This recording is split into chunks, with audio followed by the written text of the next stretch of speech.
from India and staying to a place of the same topic, South China Sea. So now, Professor Dr. Lakhvinder Singh ji, I really appreciate you and thank you very much for accepting organizers' request for speaking on this particular topic. Now, Dr. Lakhvinder Singh ji, your time begins now. Please go ahead and speak on the topic. Thank you, sir. Can you hear me? Hello? Yes, sir. Yes, sir.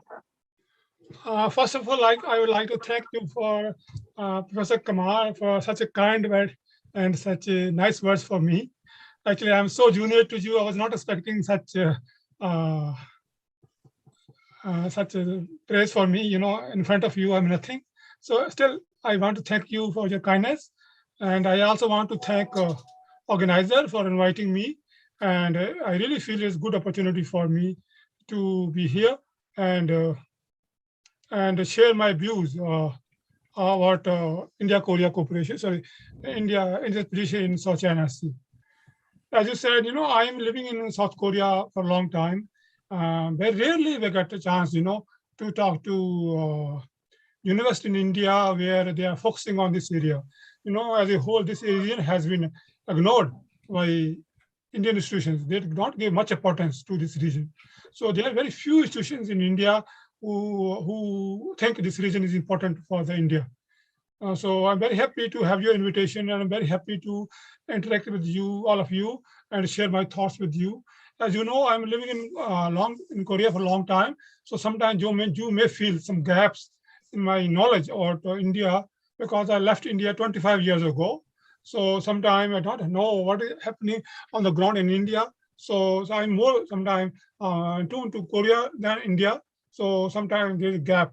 I duly acknowledge in advance if you feel there's some gaps I need to fill.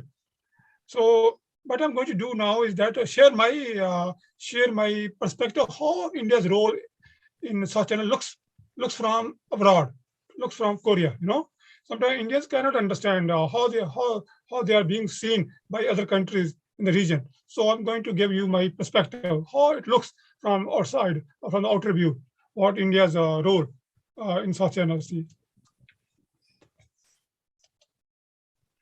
First of all, I'd like to extend my warm greetings from Seoul. I want all of you to welcome you to this special presentation of China's expansion in South Asia and implication for India.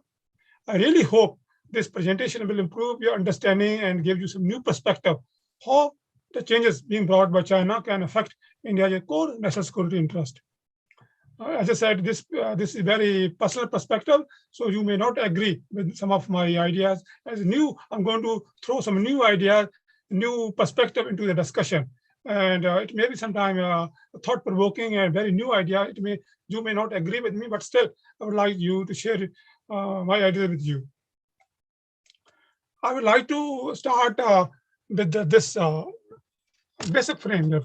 You know, when World War II ended, USA was the supreme military power in the region. There was no power which can challenge USA militarily, economically, as well as culturally.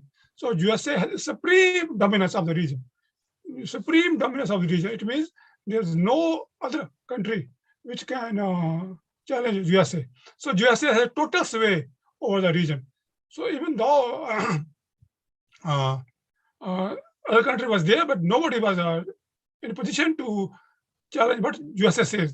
So USA was deciding everything: boundary dispute, culture dispute, terrorist border dispute. Everything was decided by China. So USA single-handedly.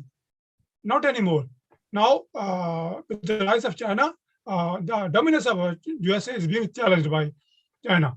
So USA, the old order, which was set up by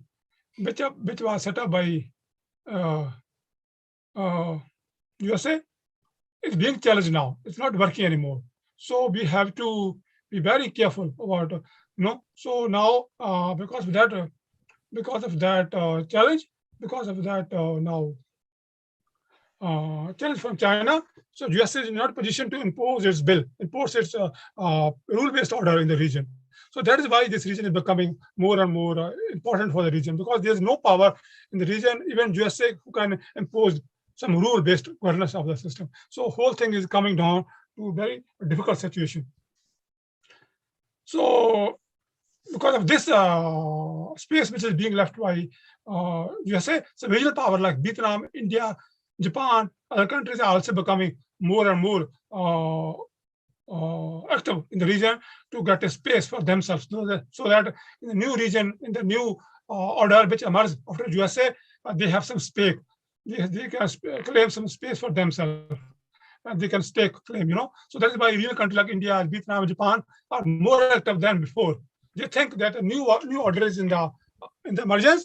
If they not speak up now, they will never able to get their due in the region. So that is why, because of this transition of power from USA to China, and a new power struggle have emerged in the region. I would like to begin with saying that China's claim in the region is not new, even though most of us don't know what it is. We never paid any attention to it, but China's claim in the region is not new.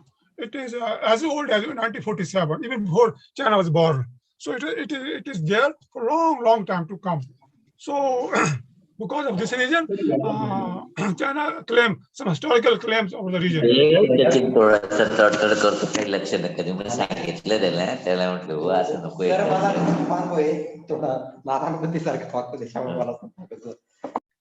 Can you please mute the speaker, Mike? So because of this, so this claim, now China is claiming that their claims are not just new; they are very old. So earlier China was claiming what we call 11 dash line. So like this is a dash line. So earlier it used to be 11 dash line, but now, and after some time, China decided to drop 2 dash lines, and now it's called 9 dash line. So 9 dash line is the area which is far away from China's mainland, but still they claim it. Sometimes these dashes are more close to regional country than China, but China historically, using historical claim, they say they once upon a time a Chinese king or Chinese princely state ruled this area, so they are now part of us. But nobody knows, as we discussed in the last lecture, we cannot deny China's claim, we cannot verify China's claim, because China's claim are so lost in history, it's very difficult so to deny China's claim. But we assume that China is wrong, and that China has no right to claim historically that this region belong to them exclusively. But I still feel that we need to do some special exclusive studies on this claim. So if Indian scholar can focus on the historical aspect of this problem, we can answer, is this really ruled this areas any time in the history before the colonialism, before the British people ruled this area? So we don't know. We need to examine this area more closely. So recently, regional country tried to contest China's claim. They took the case to the international court, but the international court rejected China's claim. But China don't accept that ruling, and they say that the International United Nations Convention on the Law of the Sea decision not apply to them. They say that court has no order, court has no authority to claim their. So that is why they think these rules are not applied to them.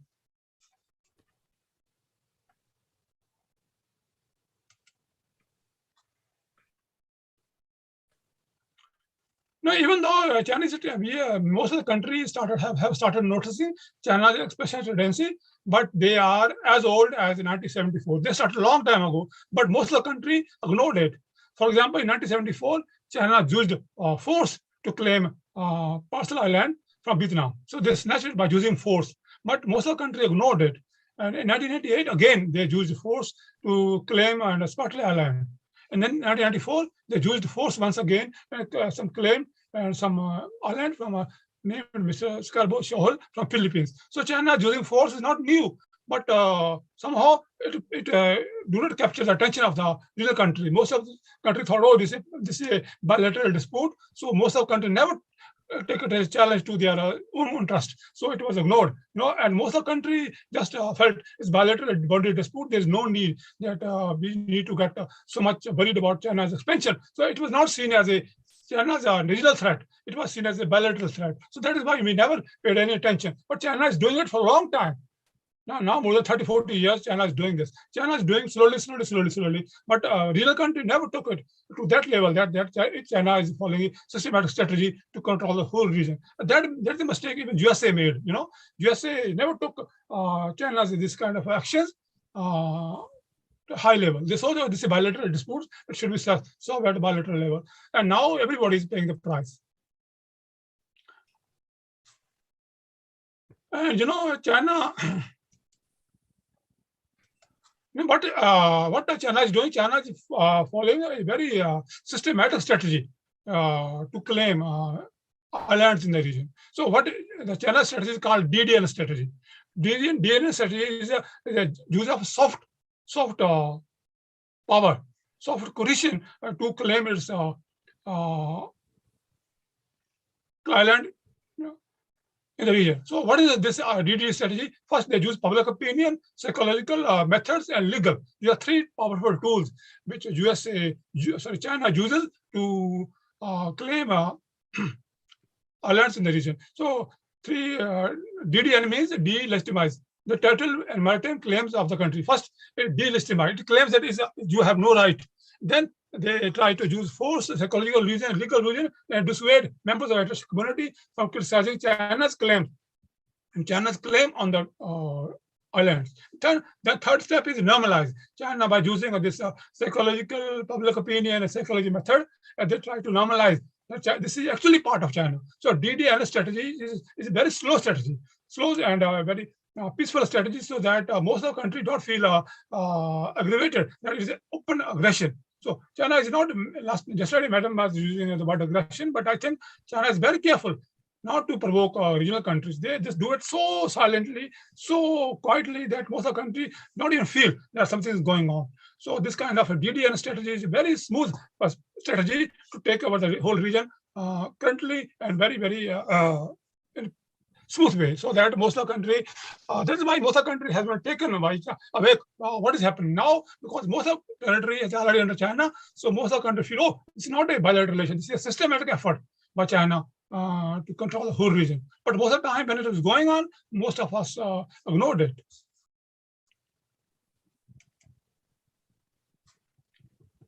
So now we would like to know what China is actually doing. What is China's strategy? What China is doing to claim the region? The most important thing is doing is that building a new artificial and sophistication artificial islands. So it brings that it dig sand from the sea and build new islands, almost 100% new. Sometimes there's not even a single island. It out of blue or out of sea, it built new islands. And earlier it was using very simple strategy, but now they're using high-tech method to which these islands which can survive for thousands of years.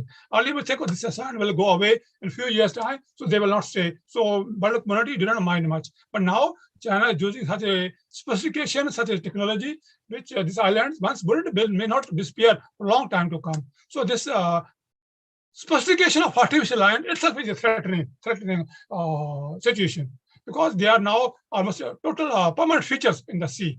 So it is a kind of intervention into godly scheme of things, natural scheme of things. China has brought many small islands, which are completely artificial, and we were not there. Now they are trying to build new facility in the region. So that is the first part of the claim. Now, second thing is that earlier these islands were just used for tourism or some other facilities, but now not anymore. But now China is building a very sophisticated military infrastructure in the region. It has started militarizing the region. There are small islands. So it has built new airfields, and it has brought fighter jets, bombers, long-term missile missiles. So a lot of equipment has been brought. So this is one of the most threatening part of the China's game plan, because it has militarized such a peaceful islands, which has never seen militarization in the entire history. For the first time, local population in these islands are seeing such a high-tech military weapon systems. And this is creating a serious problem for USA, because now this new military infrastructure can be used to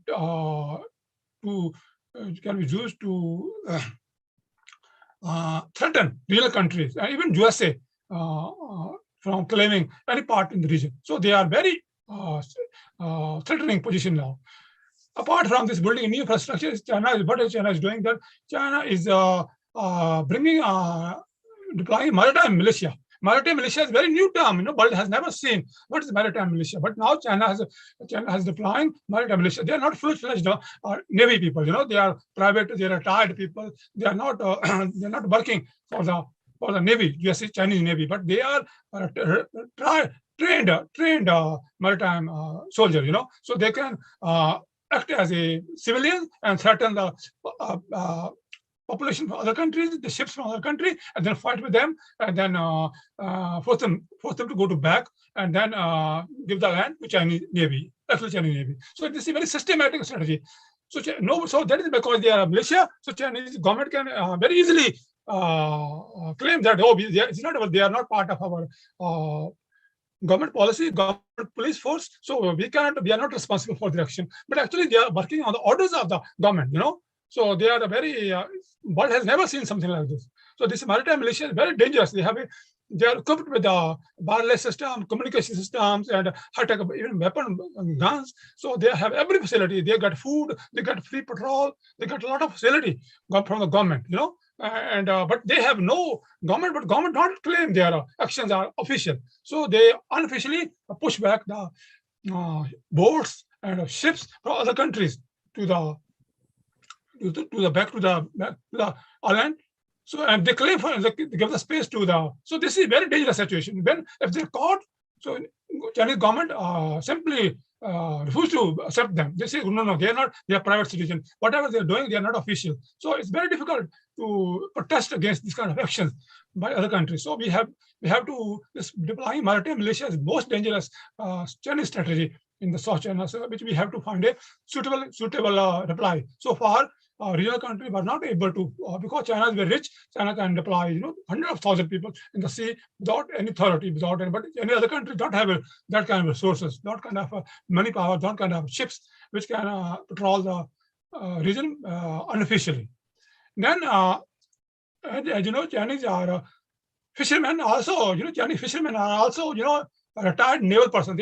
Chinese fishermen are not average civilian fishermen. No, Chinese fishermen are military trained. So whenever there is a clash between the fishermen of China and fishermen from Vietnam, Chinese and fishermen display very powerful skills. So that is why, because of their weapon system, because of their training, they prevail. They're able to push back the fishermen from Vietnam, from Philippines, from other countries. So that is why. So Chinese are deploying a trained military. Their boats are very sophisticated, very fully equipped for communication system, for preserving the fishes. So Chinese fishermen can fish thousands of kilometers from their territory, but other countries cannot leave their countries economic zones. So that is why this military trained fishermen are also very dangerous move by China. And other thing which we have to worry about is that Chinese armed coast guards are using almost naval warships.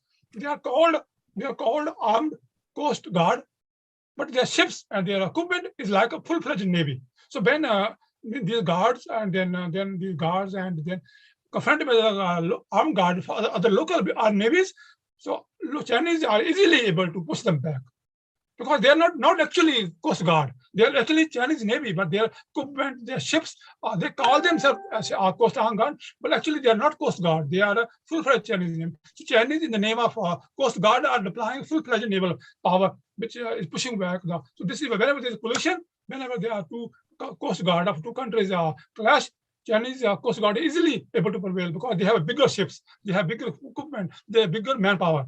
That is why it's not easy to push back the Chinese Coast Guard by other countries, because other countries have very small ships and small manpower on the boats. And apart from that, China is trying to impose new legal restriction. How you can push? So this new rules to control the traffic movement in the region is also threatening the free movement of ships. China is trying to impose many new rules. How do you can travel? What rules you can need to follow? What notification you need to give? What kind of permission you need? So China is trying to expand their civilian control over the sea slowly. So this new traffic control over the ships which are passing through the region is also new measure. No, they're trying now. They have started try to impose new penalties, new rules, new restrictions, what Chinese other ships can do, and what kind of notification, what kind of permission they need to take. So it's becoming more and more difficult for regional ships to ship in the South China Sea. So as a part of this strategy, this is not verified claim, but this is said that China is following what we call a three-stage strategy. What is China's strategy? In the strategy 1, China tried to control this area. What is the Japan area? Japan, Korea, and Taiwan. It's called a stage 1. In stage 1, which was followed by 2010, what China did is that dominate this region, Japan, Korea, Taiwan. Now, after that, after some time, now China is expanding to bigger, more broader ways here. Now, China is controlling South Pacific Sea and China this sector. So now it's expanding. And it's claimed by scholars that by 250 in 25 years, China will be controlling this line. So China will be controlling. So China is not trying to expand like aggression style. No, China is following very slow movement. From Japan, from Korea, so other areas. So then again and again. So it's China's claim. So it is said by scholars that by the end of the near the 2050, China will control this line. This line. China will have. Just imagine if China controls this region, it means that China can control the ship movement of Korea, Japan, Taiwan, and other regions. So it means that almost 50-60% of the economy of the world will be under the control of China. So this is a very threatening situation. If China really managed to dominate the entire Pacific region, Pacific Ocean, it will be a very difficult situation for USA as well for India to survive. So that's why we are worried. And we are not able to see through the Chinese game plan, but we have to connect the dots, what China actually trying to do. China will never reveal its strategy. What is China should try? So we can only guess. We can only imagine. Oh, China did this in 2010. China is doing now, but China will do this. So we can try to what we call connect dots and try to see through, and so that we can plan accordingly and try to strategize and try to set our priority in order. But we don't know basically what China's game plan is. This is our guess that by China by 2050, and China will control this whole region from almost this region. This will be controlled by China. So if it actually happened, what will be the consequences for the world?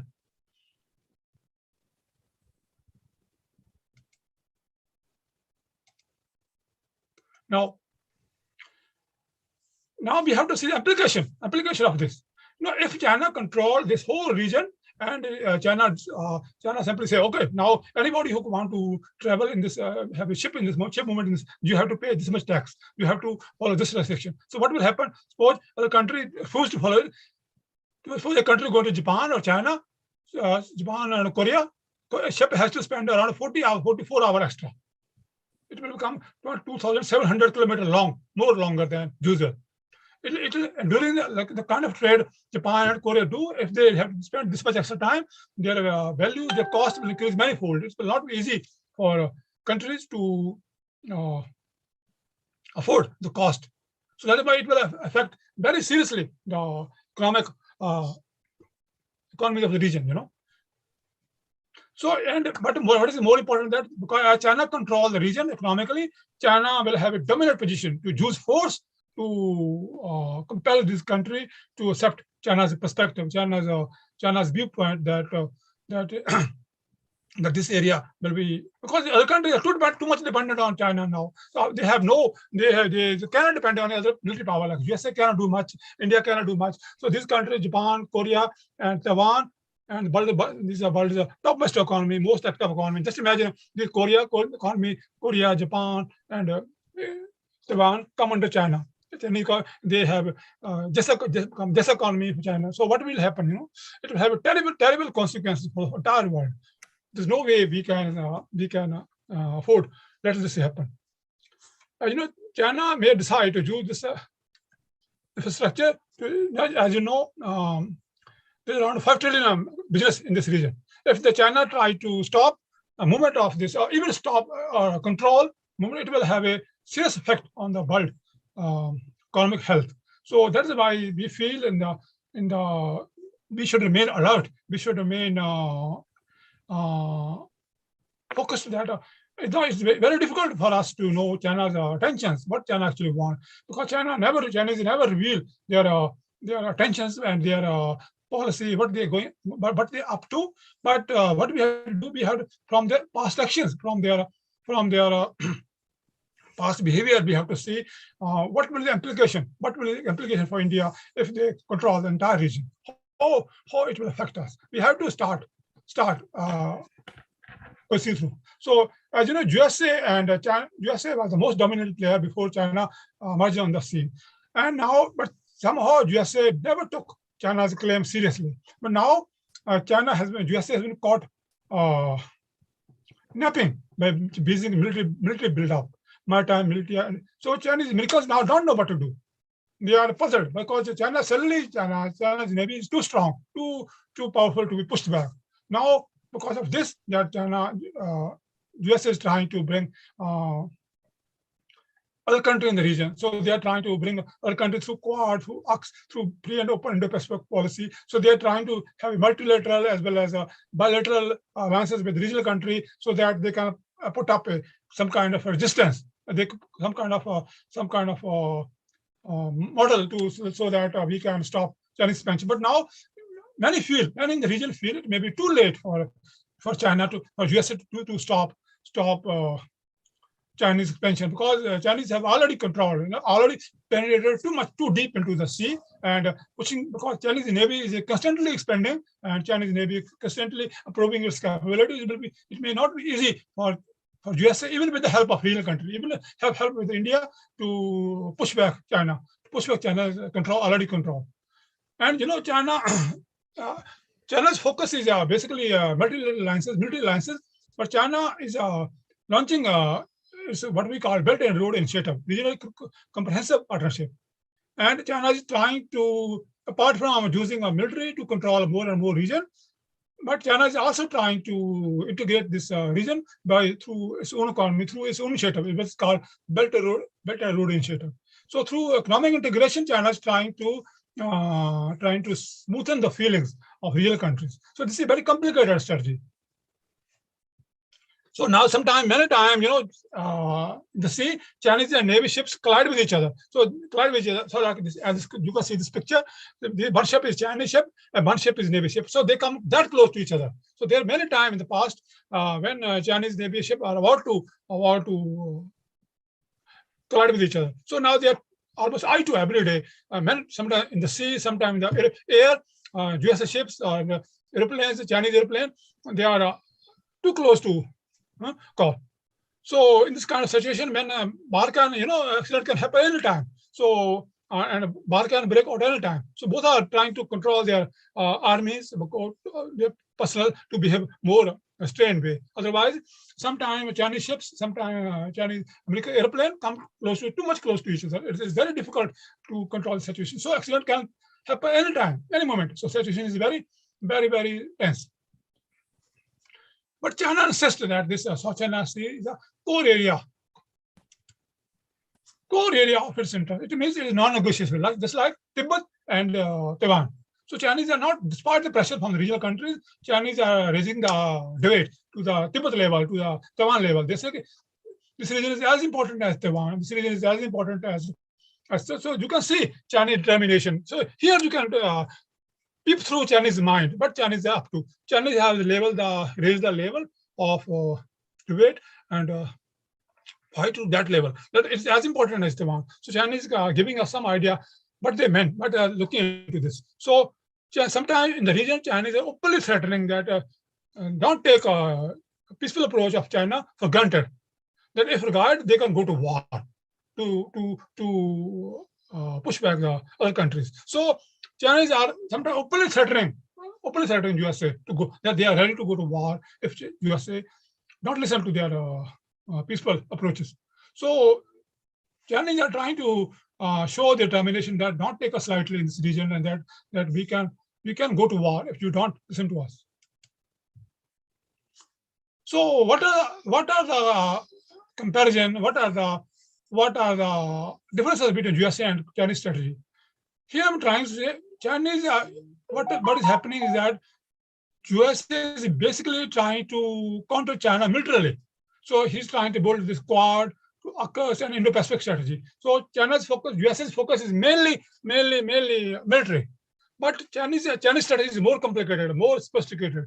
Apart from building more and more military in the capability in the region, but Chinese are also very careful to strengthen their economic relationship with the region. So Chinese strategy is multiple in nature. So Chinese have now Vietnam, Thailand, Indonesia are fully integrated with the Chinese economy. Their river lines, bridges, everything is going on. So it's very difficult now to disintegrate Chinese economy from the regional countries. China has invested huge amount of money in this part of the region. So now almost whole region is dependent on China. So as you know, from January 1, regional comprehensive economic partnership has come into effect, and this is going to give a bigger push to the region to be integrated with China. So it's too late, maybe. I don't want to say too late, but it may be too late for us to do anything, because with each passing day, with each passing moment, the region is being sucked into Chinese economic system. And so it's billions of dollar trade, happening almost every day. So how can you stop this whole process? So we have to think seriously. USA is trying to build a Quad. Quad may not work. Of course, may not work. Fear and open strategy not work, because China's strategy is much more complicated that Chinese can stop. So we have to accept that slowly but surely USA is being pushed back. So I do not wanted to write that line, but that is the reality. That is the reality of the day, that USA is fighting a losing battle. It will be very, very difficult for USA to now, given the economic situation in USA, given the USA is losing economic connection. China, once upon a time, USA was the biggest trading partner of all countries. Now China is our biggest trading partner of all countries. Once upon a time, USA was the biggest aid donor to every country, but now China is the biggest aid donor. Once upon a time, most students go to USA to study, but now most of the students from the region go to China to study. So it's very difficult for USA to regain that kind of dominance. So we have to accept it that USA is fighting a losing battle, and we should prepare our strategy according to keeping this in mind. Because sooner or later, USA will not be there, but because we in India geographically connected with this region, we cannot go anywhere. So we have to accept, and we have to start preparing that when US is not able to stay in China, what we will do, what should be our actions. That is more important. So even though USA and China are pushing, trying to get support of regional countries, but it's becoming more and more clear that regional countries are not trying to be part of any debate. Both of them are trying to keep neutral. The ASEAN country like Korea don't want to be part of China. Korea also don't want to be part of US alliance. So most of the countries trying to take a very neutral position. So that is why most of the countries in the region are trying to take a very neutral.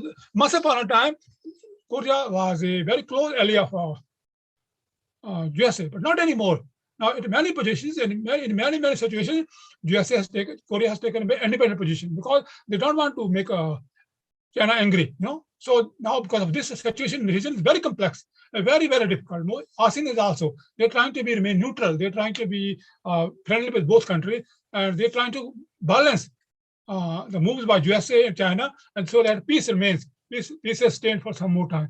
But everybody know that time is against USA, and China will keep expanding its economic integration. China will keep expanding its military ties, and China will keep becoming more and more bold. So time is basically with China.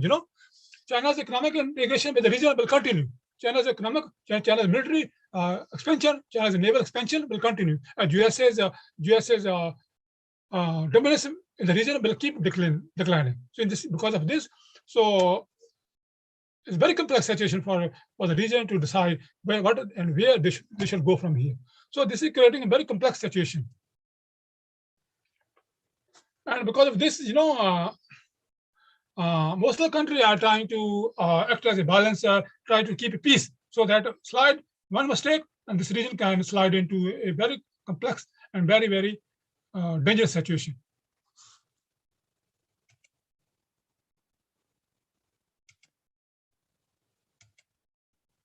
Now I will come back to India and South China Sea. What is India's position and what is at stake for India? Now, India has a very huge power vital stake in South China. Even though South China Sea is very far away from our country, but still, I feel India has very vital stake in the South China Sea. Even this body, what is it called, South China Sea, is part of Indo-Pacific concept. This is a new framework which is being constructed, being built by regional countries like USA, Australia, Japan, Korea, and Asia to maintain peace in the region. Indo-Pacific is the main strategy by regional country to push back USA, and India is a main part of this strategy. So, because of this, this region is very important part of that Indo-Pacific concept. And India's trade with the region, 55% of India's trade passes through these lanes, South China Sea. Our trade with South Korea, our trade with Japan, our trade with the Philippines, our trade with Malaysia, our trade with all other countries, Taiwan, all dependent on this region. So if there's a problem, our economy will have a huge economic impact. So there's no way we can let this happen. And we have a huge economic interest as well as cultural interest in the region, and it will have a serious strategic implication if this region, if India is not there. That is why our policymakers are trying to push more and more in the region, but so far they are not much successful. Even though they are trying to increase their presence, but China is keep pushing more and more, and China is not taking India's push seriously.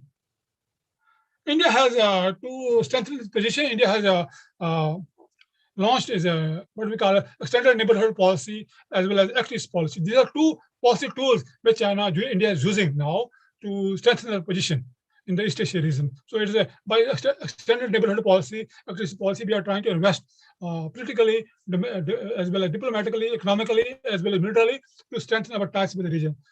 And so far so good, but I feel we need to do more to be successful and to have serious stake in the region. India is also trying to push for a rule-based order in the region, and we are trying to play a major role that the USA United Nations Convention on the Law of the Sea, which China doesn't accept, is a forced in the region. So far, China has forced to accept it. India has now, after some time, initially India did not have a systematic policy about South China, but now since 2012, India has adopted a systematic vision about South China Sea, but it is more idealistic than pragmatic. But still, it gives us some basis on which we can operate. India is focusing on India's role in ensuring regional peace and stability. It's also trying to promote maritime cooperation. It's also trying to strengthen cooperation between the regional countries and trying to maintain a freedom of navigation. So, as you can see from my slide, India's position is more idealistic and more legalistic in nature. It don't have any strong teeth into it. It is basically more idealistic approach that into it. So, but still, is much better than nothing. And before 2010, we don't have any systematic policy. But now we have we have drafted a well-planned strategy. What should we do, and what kind of role we can play. So we are there. So we are improving our position from nothing to something is there. But this policy, which is we are trying to not so effective, not so practical to protect our score interest, but still is much better than before. Now, as you know, that recently, given the strategic importance of the region, India has started sending their naval ships to the region. It's a very new phenomenon. Uh, India has never sent such a naval power force to any part in the world, but now, since 2001, India has started sending their naval ships to the region to show its strategic reach. Initially, its purpose was to show that India is capable of deploying ships and supplying its military to faraway places. Earlier, the vision was not to stop China as such, at least officially, but now it was just to show our strategic reach, our Navy's capability. It started in 2001, but now it's almost 20 years passed. Almost every year, we send our ships to the region. Currently, Indian ships are regularly making port calls at Cam Ranh, in Vietnam, in Philippines, in Japan, in South Korea, in Russia, in Malaysia. Sometimes even they cross the region. They go to Western Pacific and go do military exercises with the US Navy, Japan, in the Pacific, Western Pacific. So as you can see, India is becoming militarily more and more active, more and more stakeholder in the region. And and during these kind of exercises, they do every effort is made to strengthen the cooperation between the local navies and Indian navies. So now India has a very wide experience and wide knowledge about the region. So we are improving our resources. We are improving our reach in the region. So to some extent, it has given us a very special tools in our hands to play a role to maintain peace in the region. But let us see whether this kind of naval deployment is able to help. How much India's interest.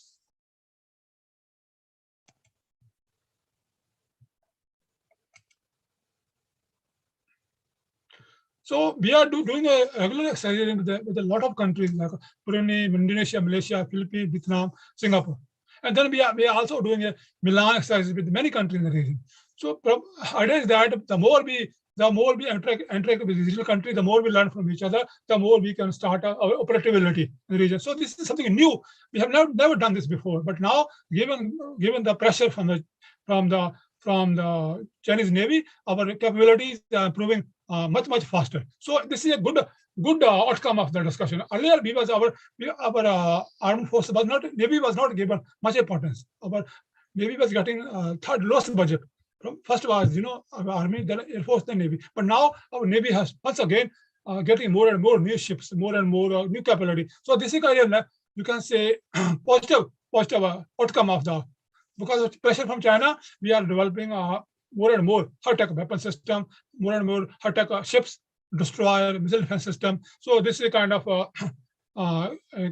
positive outcome from this our outreach to region.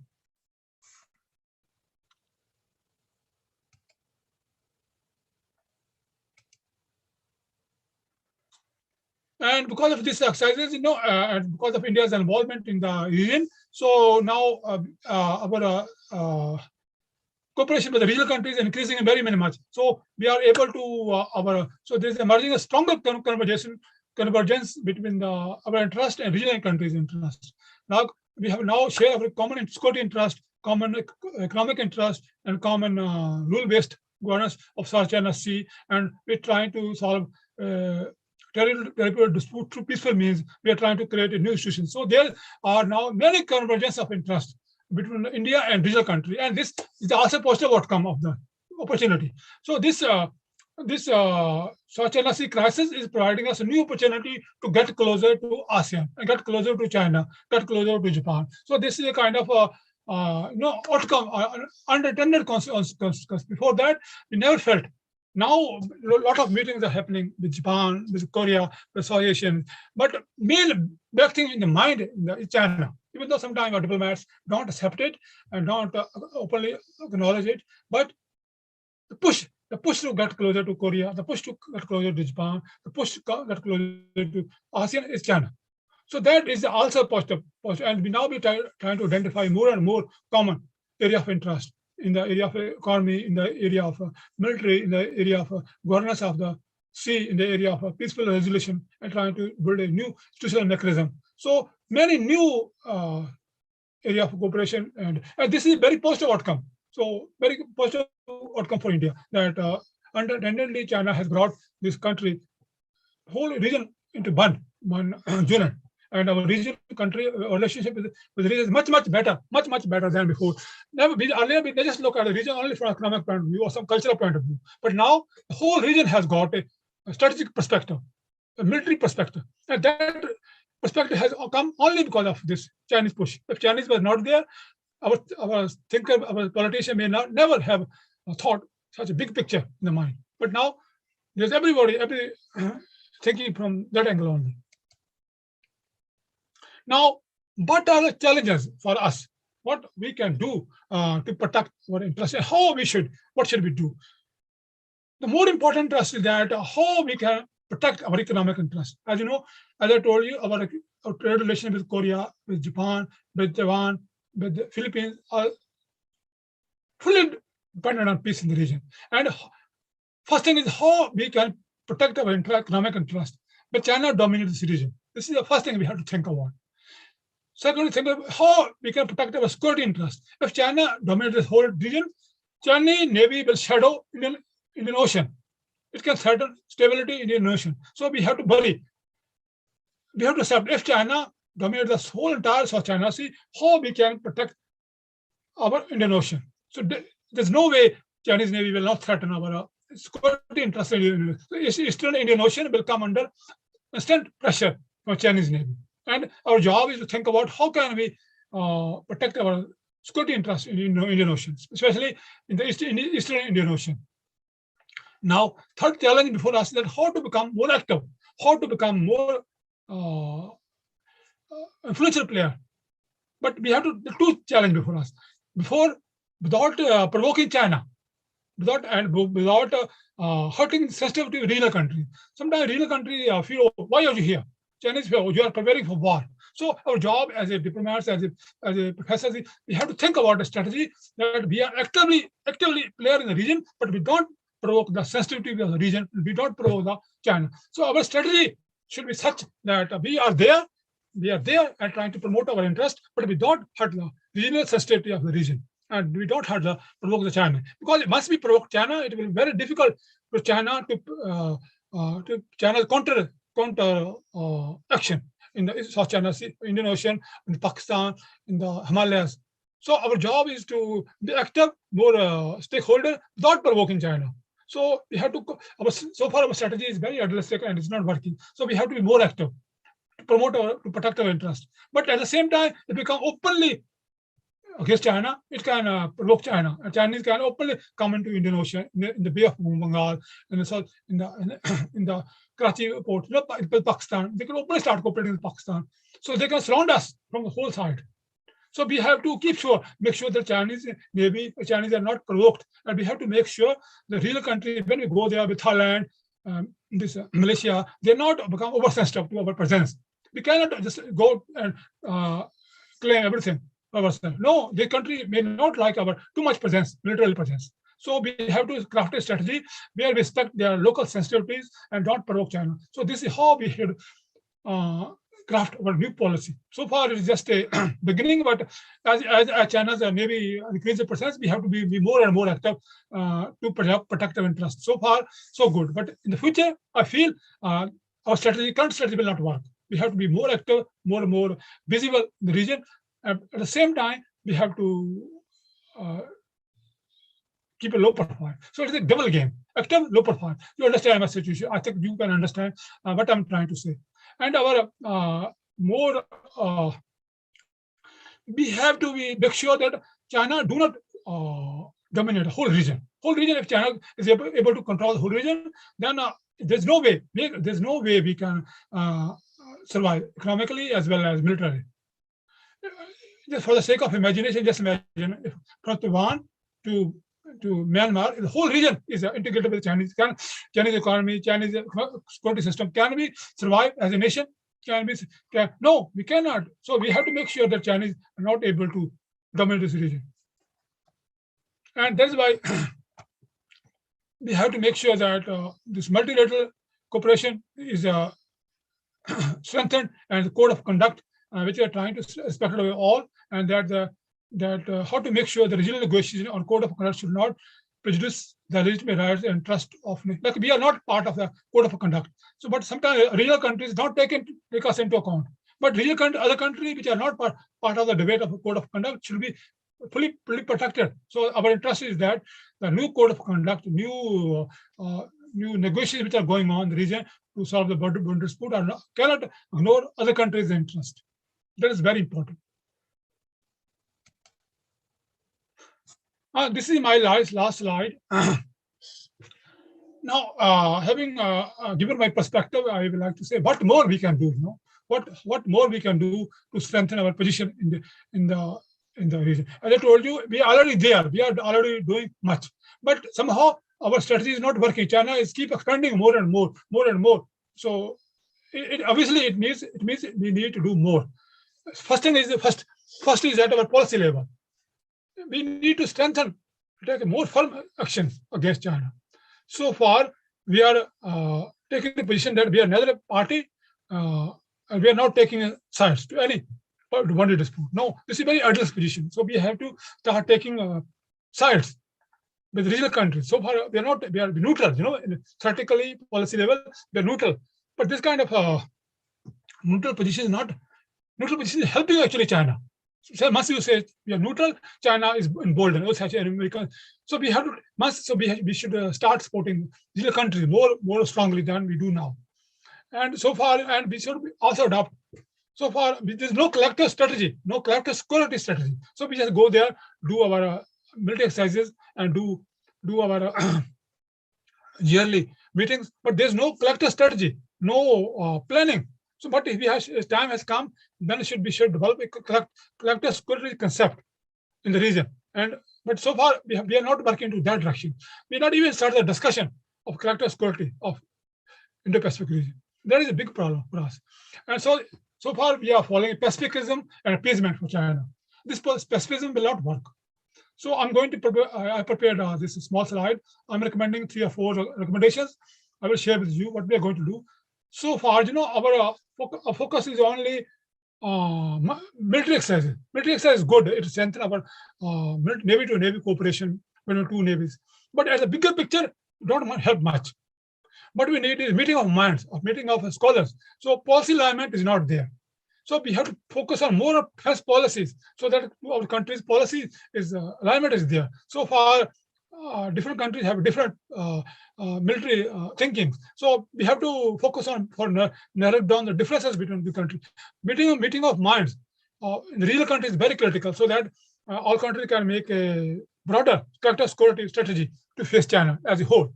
But so far, we just go there, do some military exercises. But that military exercise is enough to strengthen the cooperation between 2 navies. But at the policy level, it don't help much. So military exercise is good, but not enough to face China. Number 2 is that other countries in the region are very small countries like Vietnam. They are very poor. They cannot build their army on their own. They don't have technology. They don't have financial resources.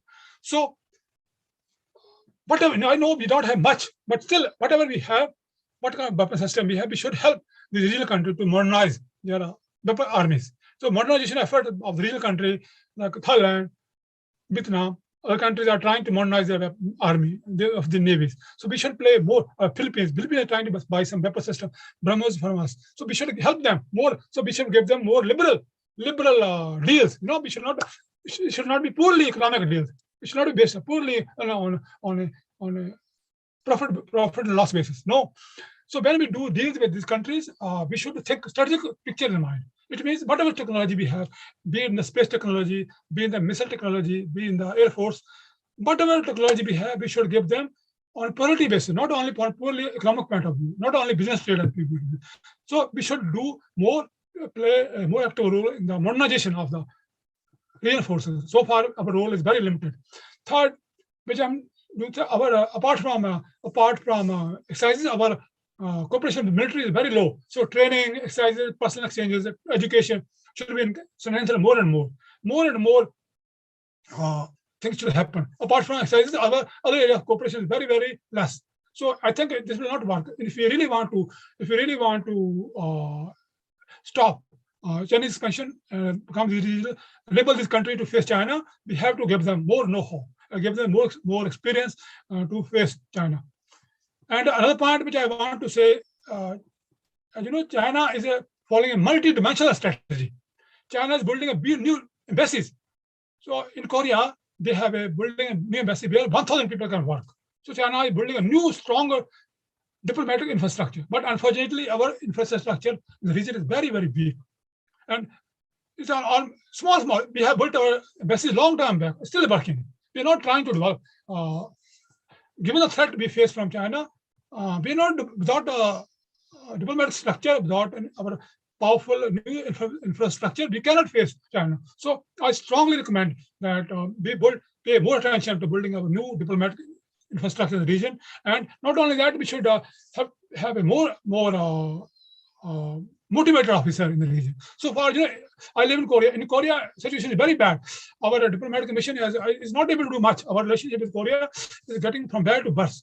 So it's happening because our staff are not motivated enough. They don't understand the complexity of the situation. So they just they're not sure what they are supposed to do here. So even though people like me are trying to engage them, but unfortunately they are not able to understand because their level of understanding is so low. We have spent a lifetime to understand the region, but diplomats are just coming from one day, they just let in the office and then they don't understand what is happening. So we have people like me have to spend a lot of time just to convince them that something needs to be done. But this is not good. But on the other side, Chinese are spending a huge amount of money to bring very academic resources to the region. So in Korea, their embassy, when embassy become fully functional, they say after almost 1,000 people can work there. So just imagine how can we strengthen our presence in the region if our diplomacies, our embassies are not fully functional and being not staffed by fully educated, fully informed, fully motivated officers. Now, many people in Korea tells me that it is very, very difficult for them to communicate with our staff, with our diplomatic staff. So their frustration level is very high. So they often complain that we want to improve Korea's relationship with India, but I don't know what to do because it's so difficult to communicate with our diplomatic staff. So how can we think about building our powerful alliance with Korea if it's so difficult even to have a communication with our officials? So until we must learn from China here. China is building a stronger new diplomatic infrastructure in the region. We should do the same. We should do that. So when we go to embassy, the more important thing which is worrying my mind is where I will park my car, because the embassy is so small and there's no there's no infrastructure, proper infrastructure there. So we have Koreans feel the same way that given the importance, given the trade, given the security interest, they should be they should be able to communicate with our staff more easily, more frequently, and more in broader terms. So until India not pay attention to what China is doing, we will not be successful. We have to build a very stronger diplomatic infrastructure in the region, and we have to deploy some of our best officers in the region. So far, sometimes Korea is ignored. Korea is not given proper attention. Sometimes very low-level officers with low aptitude and very low understanding of the region are sent to Korea, and they just come here, spend 3-4 years, and waste their times and go away. And nothing come out of it. They sign a lot of MOUs which are not fully thought out. So reality is that our relationship is still stuck there. So time has come when we started deploying better and fully trained diplomatic resources in the region. And I think most important is that to counter China's economic strategy, that we should encourage Indian companies to invest more and more in South China Sea. Our investment in the region is no match to Chinese investment in the region. Chinese are investing hugely. Chinese are building bridges, railway lines, traffic. They have a huge economic presence in the region. But we are nowhere. Our companies are nowhere.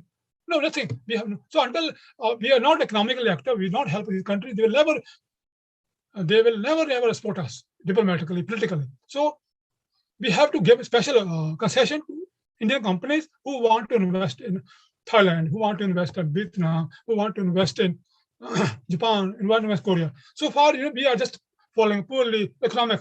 No. Again, I want to make a point. We have to encourage. We have to give special concession to Indian companies who want to invest in the region. Until we don't support this company legally, the company will not be able to support. So we should give them more loans, more favorable loans, more tax breaks. If they bring something from this country, we should give them more tax breaks. So we should create a new package for Indian companies who are investing in this company, because strategic interest of the region should be combined with economic interest. So far, China has followed that strategy. China has given a lot of concession to its companies who are investing in the region. So we have to do that. So Chinese can build a big lines, big bridges in a matter of days. But for us, it takes years to build one railway line. Everybody know what happened, So it takes years to build one road from Thailand to India. Everybody know how much time it took. So, but I'm trying to say that the time has come when we should try to give more and more concessions and more incentives to Indian company to invest in the region, so that we can play more active role. We can integrate with the region.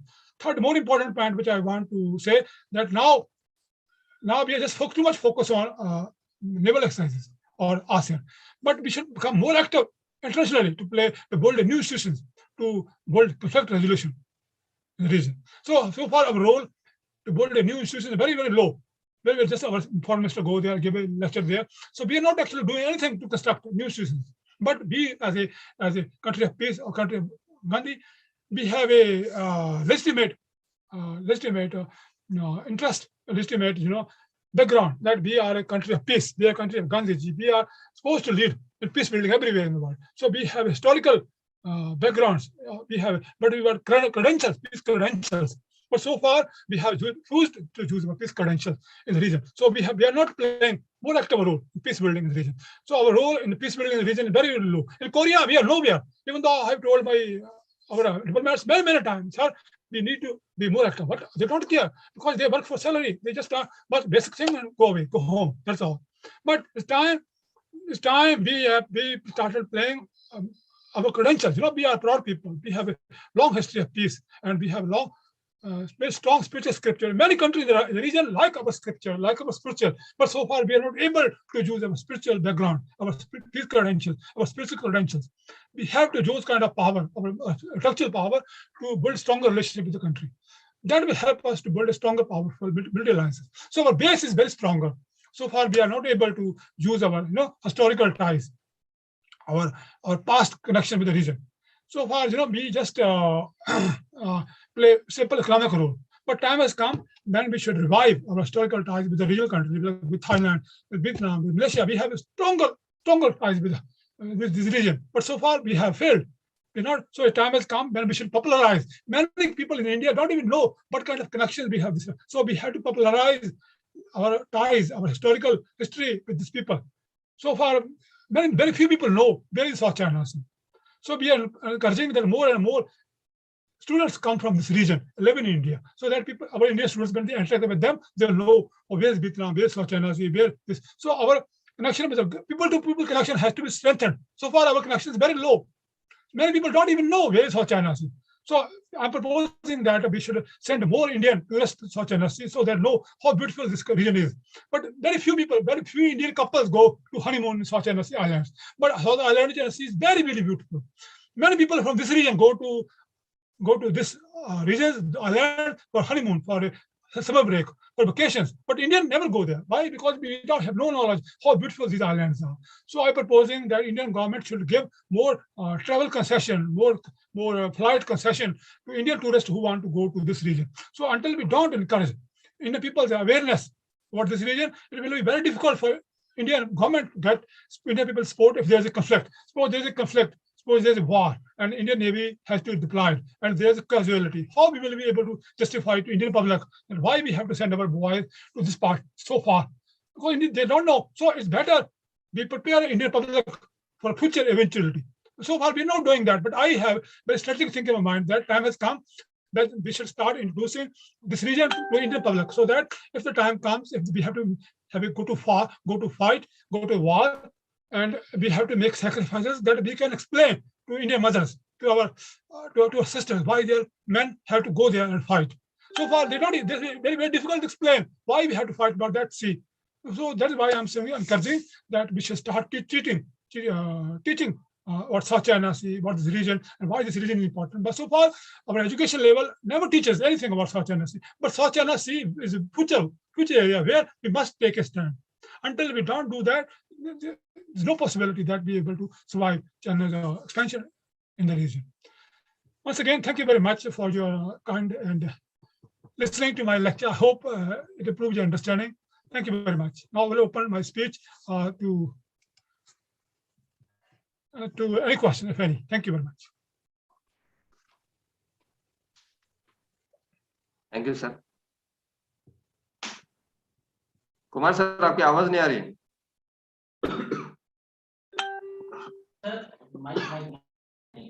Sir आप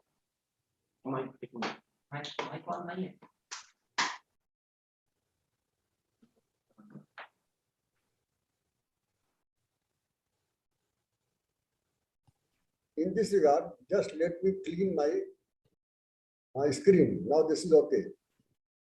So with due permission of speaker sir and the organizer too, do I submit your view in Hindi, particularly in view of non-English audience? They are listening you with all curiosity since long time, right from the beginning. But problem is that it does not mean that they don't know English. They are aware of English. But better it is, I should explain to them as what you have said to them in summary, in precisely. So do I go ahead, sir? Lakhvinder Singh ji, should I explain to them in Hindi what you said? Hanji. Should I go ahead? Hanji, बोल लीजिए. Hanji. Thank you for your due permission, sir. Hanji sir. Now, मैं आपको हिंदी में बहुत संक्षेप में बता देता हूँ, लेकिन इसके पहले की प्रोफेसर लखविंदर सिंह जी ने क्या कहा इंग्लिश में, इसके पहले मैं थोड़ी सी बात बताना चाहूँगा ताकि आपको समझने में सुविधा होगी कि ये जो साउथ चाइना सी है, ये साउथ चाइना सी कोई इंडिपेंडेंट सी नहीं है, जैसे इंडियन ओशन हुआ या उसी तरह से ये अराबियन सी है, ऐसा नहीं है इंडिपेंडेंट। ये जो है ये पैसिफिक ओशन का ही हिस्सा है, इसको बोलते हैं मार्जिनल सी, पैसिफिक सी का ही मार्जिनल सी है। इसका जो उत्तरी सीमा है, जो नॉर्दर्न एरिया है, वो चाइना के दक्षिणी किनारे से, समुद्र किनारे से जाकर मिलती है। इसीलिए ये कहलाता है साउथ चाइना सी, क्योंकि चाइना के साउथ में ये है और ये लेकिन है पैसिफिक ओशन ही, ये इसको जान के रखिए। दूसरी बात, वहीं बहुत आसपास पर, वहीं नजदीक में ये इंडो पैसिफिक जोन भी है। इंडो पैसिफिक जोन का मतलब हुआ जहां पर कि इंडियन ओशन और पैसिफिक ओशन मर्ज होता है, एक दूसरे से मिलता है। दो बात हो गई।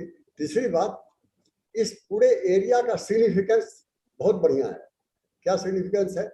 पहली तो इकोनॉमिक दृष्टिकोण से बहुत सिग्निफिकेंट एरिया है, दूसरा स्ट्रेटेजिक पॉइंट ऑफ व्यू से बहुत सिग्निफिकेंट है। रही बात इकोनॉमिक दृष्टि से क्यों सिग्निफिकेंट है, तो इसलिए कि आप जानते हैं पूरी दुनिया का 80 to 85% जो व्यापार होता है, ट्रेड होता है, वो पानी होके होता है। ये ट्रेन से या बाय रोड से या एरोप्लेन से मुश्किल से 15-20% होता है, इससे ज्यादा नहीं होता है। और ये जो 80-85% पूरी दुनिया का व्यापार पानी होके होता है, ये जो सी रूट है उस होके होता है, उसमें से 1/3 ग्लोबल ट्रेड, पूरी दुनिया का जो व्यापार है उसमें 1/3 व्यापार इसी एरिया होके हो रहा है। इसलिए बहुत अधिक इंपॉर्टेंस है उस हिसाब से। और दूसरी बात, यहाँ तक स्ट्रेटजी की बात है, देखिए चाइना एक विशाल देश है, बड़ा देश है, ये तो सही बात है, लेकिन जापान वहीं पर है, वो बहुत बड़ी शक्ति रही है। पहले भी चाइना के साथ बहुत बार उसका युद्ध हो चुका है, बहुत बार चाइना को पराजित कर चुका है। वहीं पर कोरिया जैसा महान देश है, हालांकि बाद में डिवाइड होकर के साउथ और नॉर्थ हो गया। फिर आगे जाएंगे आप तो ऑस्ट्रेलिया देखिएगा, जब आप इंडियन ओशन में ये मलाक्का स्टेट होके अगर आप जाते हैं वहां पर इंडो पैसिफिक जोन में, फिर वहां से आप पूरा यूरोप जा सकते हैं, बगल में रसिया भी है, फिर अमेरिका जा सकते हैं। इसलिए स्ट्रेटेजिक पॉइंट ऑफ व्यू से, स्ट्रेटेजिक दृष्टि से और इकोनॉमिक दृष्टि से ये ट्रिमेंडस सिग्निफिकेंस है इसका, बहुत जबरदस्त ये है। और रही बात इंडिया की, जैसा कि प्रोफेसर लखविंदर सिंह जी ने कहा, इंडिया का बहुत बड़ा हित यहाँ पर इन्वॉल्व है, बहुत बड़ा इंटरेस्ट इन्वॉल्व है। वो कैसे, आप अंदाज कीजिए, इंडिया का जो मुख्य पानी का मार्ग है, जो मेन ट्रेड रूट है पानी होकर के, वो यही है इंडियन ओशन। तो इंडिया के किनारे पर है, यहाँ से आप जाएंगे और आपको यूरोप सामान भेजना हो, ऑस्ट्रेलिया भेजना हो, रसिया भेजना हो, कोरिया भेजना हो, या जापान भेजना हो, या ऑस्ट्रेलिया भेजना हो, न्यूजीलैंड, आपको उसी रास्ते से गुजरना होगा। और आप अंदाज कीजिए 50% से अधिक, अराउंड 55 to 60% इंडिया का जो ट्रेड है, व्यापार है, उसी होके हो रहा है। दूसरी बात, आप जानते हैं कि चाइना जो है इंडिया का राइवलरी है, राइवल्स है। तो इस हालत में इंडिया उसको आंख बंद नहीं कर सकता। वहां पर इंडिया को आंख खोल के, हाथ खोल के पूरी तरह से तैयारी के साथ वहां रहना पड़ेगा। नहीं तो चाइना बिल्कुल भरोसे का नहीं है। जिस तरह से उन्होंने किया 1962 में, जिस तरह से आज कर रहा है कि लद्दाख की सीमा पर आके बैठा हुआ है, तो भरोसे का तो छोड़िए, बहुत ही परेशान करने वाला देश है। और जो लखविंदर सिंह जी ने कहा भी कि एक्सपेंशनिज्म, विस्तारवादी, उसके साथ समझिए कि 20-21 उसके पड़ोसी देश हैं, उसने किसी एक को भी नहीं उसने बख्शा है, किसी को नहीं छोड़ा है। हर देश के साथ विस्तारवादी रहा है, वो एक्सपेंशन किया है उसने। ये लड़ता नहीं है, लेकिन फौजी मसल जो है, मिलिट्री मसल जरूर दिखाता है। ये दौलत के बल पर, ये फौज के बल पर एक्सपेंशन करता रहता है। देखिए, एक्सपेंशनिज्म की एक पॉलिसी हुआ करती थी दुनिया में बहुत पहले, आज से 200-300 साल पहले। अब धीरे धीरे वो आउटडेटेड हो चुका है। ये चाइना के लिए अभी भी अपडेट कर रहा है, ये बात है वहां पर। और एक और बात मैं कहना चाहूंगा कि ठीक है, इंडिया का वहां पर हित है, पूरी दुनिया का हित है, लेकिन कंट्रोवर्सी क्या है, प्रॉब्लम क्या है वहां पर? प्रॉब्लम सिर्फ एक ही है, और वो ये है, चाइना गैर कानूनी तरीके से, इलीगल तरीके से पूरे साउथ चाइना सी को अपना सॉवरेन टेरिटरी समझता है कि हमारे देश का ये हिस्सा है। यहाँ पर मैं एक बात जोड़ना चाहूंगा कि जो देश किसी भी समुद्र के किनारे होता है, उस देश का क्लेम तो होता है, बात सही है। आप पूरे समुद्र को 3 भाग में बांट दीजिए, 3 हिस्से में। पहला होता है टेरिटोरियल वाटर, 12 नॉटिकल माइल तक का टेरिटोरियल वाटर है। वहां पर किनारे पर जो देश है, जैसे चाइना वहां पर है साउथ चाइना में, इंडिया है इंडियन ओशन में, अराबियन सी में, तो 12 किलोमीटर 12 किलोमीटर नॉटिकल माइल तक इंडिया का हक तो है, चाइना का भी है, पूरी तरह से नहीं है लेकिन है। उसके बाद अगर आप नाप के देखिएगा तो 200 नॉटिकल माइल तक का एरिया कहलाता है EEZ, एक्सक्लूसिव इकोनॉमिक जोन। यहाँ भी उस देश का क्लेम होता है, सही बात है, लेकिन ऐसा नहीं है कि दुनिया का क्लेम नहीं होता है। उसकी बात मैं बाद में बताऊंगा। और तीसरा हिस्सा जो हुआ समुद्र का, उसको बोलते हैं ओपन सी। ओपन सी मतलब ये किसी एक देश का नहीं, हर देश का जहाज जा सकता है, आ सकता है, व्यापार के लिए, चाहे और भी कारण से वहाँ जा सकते हैं, चाहे ट्रेनिंग के कारण जा सकते हैं। अब रही बात चाइना का जो टेरिटोरियल वाटर है साउथ चाइना सी में, और चाइना का जो EEZ है वो 200 किलोमीटर तक तो है, ठीक है, लेकिन चाइना क्या करता है, हजारों, लेकिन वो 200 किलोमीटर कहाँ से काउंट होगा, कहाँ से काउंट होगा? काउंट होगा चाइना के समुद्र के किनारे से, कोस्टल एरिया से, शोर से। चाइना ने क्या किया है कि वहां से हजारों किलोमीटर दूर जाकर के एक आर्टिफिशियल आइलैंड बना दिया है। आर्टिफिशियल आइलैंड मतलब ये हुआ, वहां पर ब्रिज बनाकर तरह तरह के टेक्नोलॉजी से समुद्र के ऊपर एक ईंट पत्थर का एक द्वीप बना दिया, आइडियोलॉजी, ये आइलैंड बना दिया। वहां बड़े बड़े औजार रख दिए, मिसाइल रख दिया, रनवे बना दिया, बहुत बड़ी फौज रख दी, और वो कहता है कि EEZ अगर किनारे से ही, कोस्टल एरिया से ही आपको नापना है तो यहाँ से नापिए, ये जो आर्टिफिशियल आइलैंड है वहां से नापिए। वहां से अगर 200 नॉटिकल माइल तक आगे चला जाएगा, लगभग 2/3 कंट्रीज ऑफ ये साउथ एशियन कंट्रीज जो हैं, इंडोनेशिया है, मलेशिया है, थाईलैंड है, ब्रूनी है, वियतनाम है, सबका एरिया आ जाता है। तो फिर इसका मतलब ये हुआ कि ये जो सारे देश हैं साउथ ईस्ट एशिया के, उनका तो 1 इंच का भी एरिया नहीं बचता है उसके पास। और लखविंदर सिंह साहब ने बड़ी अच्छी बात कही है कि 2016 में जो यूनाइटेड नेशन का जो रिजोल्यूशन हुआ, 9 की बात हुई, बहुत अच्छी बात उन्होंने कही है। इसको नहीं मानता है वो, बोलता है कि देखिए China has claims, there is no doubt, but China is claiming illegally. At the same time, other countries of the region, particularly Southeast Asian countries, they also have a counter claims. China कहता है आपका कोई counter claim नहीं है, हमारी हेजमोनी जो है, दादागिरी है, उसको मानिए, चुपचाप बैठे रहिए, मैं जो कर रहा हूँ वही कीजिए। ये सारी बातें वहां पर हैं आपको समझने के लिए। अब रही बात कि एक एक पॉइंट में जरा सा आपको संक्षेप में बता दूं, ये प्रोफेसर लखविंदर सिंह साहब ने क्या कहा। बहुत सारी बातें कही है, बड़ा विस्तार से कहा है। आप लोगों से आग्रह है, ये बहुत बढ़िया गाइडलाइन उन्होंने दिया है, जो खास करके यंग लोग हैं, यंग लेक्चरर हैं, रिसर्च स्कॉलर हैं, स्टूडेंट हैं, इनको गुरु मानिए। या इस पर्टिकुलर टॉपिक को सचमुच गुरु है ये, मैं भी अपना गुरु मानता हूं इनको। बहुत सारी बातें इन्होंने कही है। अब जो संक्षेप में बता दूं, पहली बात शुरू में इन्होंने कहा कि चेंज इन पावर इक्वेशन, ये समझने की कोशिश कीजिए। वहाँ पावरफुल कंट्री चाइना तो है, जापान भी है, बहुत सारे देश हैं, लेकिन इंडिया भी मिडिल पावर है वहाँ पर वियतनाम भी मिडिल पावर है। तो जो पावर इक्वेशन है वो पहले जैसा नहीं है, धीरे धीरे इंडिया भी बढ़ रहा है। वियतनाम, आप जानते हैं वियतनाम पर अटैक किया था, वियतनाम पर 1968 में चाइना ने अटैक कर दिया, बिना मतलब का, बिना कारण का। क्या हुआ वहां पर? चाइना को तो कुछ होना दूर रहा, खरोच भी नहीं आया, लेकिन सॉरी वियतनाम को खरोच भी नहीं आया, कुछ भी नहीं हुआ, और चाइना को तुरंत 2 दिन के अंदर में भाग के खड़ा होना पड़ा। और इंडिया के बॉर्डर पर वो 70,000 फौज लेके बैठा हुआ है, इंडिया का कुछ भी नहीं बिगड़ रहा है। तो इंडिया और जब वियतनाम जैसा देश उसको छोड़ने वाला नहीं है, वहां भी साउथ चाइना सी में, जैसा कि लखविंदर सिंह साहब ने कहा, इंडिया का नेवल, जो हमारी जो नाविक सेना है, नेवल पावर है, बहुत करीब में वहां पर है। बीच में क्या हुआ, एक घटना मैं जरा उसको मेंशन कर दूं।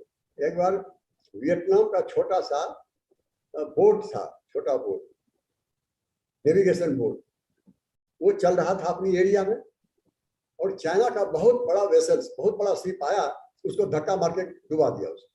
अब आप समझिए, आप महान हो सकते हैं, बड़े हो सकते हैं, लेकिन अपनी शक्ति का, अपने पावर का दुरुपयोग तो मत कीजिए ना। कि चाइना को कोई शर्म नहीं है, चाइना को कोई भी लिहाज नहीं है। देखना चाहिए कि वियतनाम एक छोटा सा देश है, उसका जो है नेविगेशन बोर्ड छोटा सा है, उसको ठीक है, अगर उसको लगता था गलत है, वार्निंग दे देता, सोने गया, धक्का देकर डुबा दिया उसको। और दूसरी बात उन्होंने कही, बहुत मैं विस्तार से जा रहा हूँ क्योंकि इतनी अच्छी अच्छी बात उन्होंने कहा है, मैं अपने को रोक नहीं पा रहा हूँ। उन्होंने कहा कि चाइना का टेरिटोरियल क्लेम है वहाँ पर, जैसा मैंने पहले आपको बता दिया। टेरिटोरियल क्लेम ये है जो होना चाहिए, लॉ के अनुसार ये है चाइना का, मैं मानता हूँ, ये लखविंदर सिंह साहब भी मानते हैं, है वहाँ पर टेरिटोरियल वाटर में है, EEZ में है, लेकिन पूरा हजारों किलोमीटर माइल तक का एरिया कैसे हो सकता है? हर देश का समुद्र उसका तो होता है, पूरी दुनिया का भी होता है अनेक कारणों से। और चाइना वहां पर एक्सपेंशन कर रहा है, जमीन पर भी कर रहा है, अपनी सीमाओं पर, और समुद्र में भी कर रहे हैं।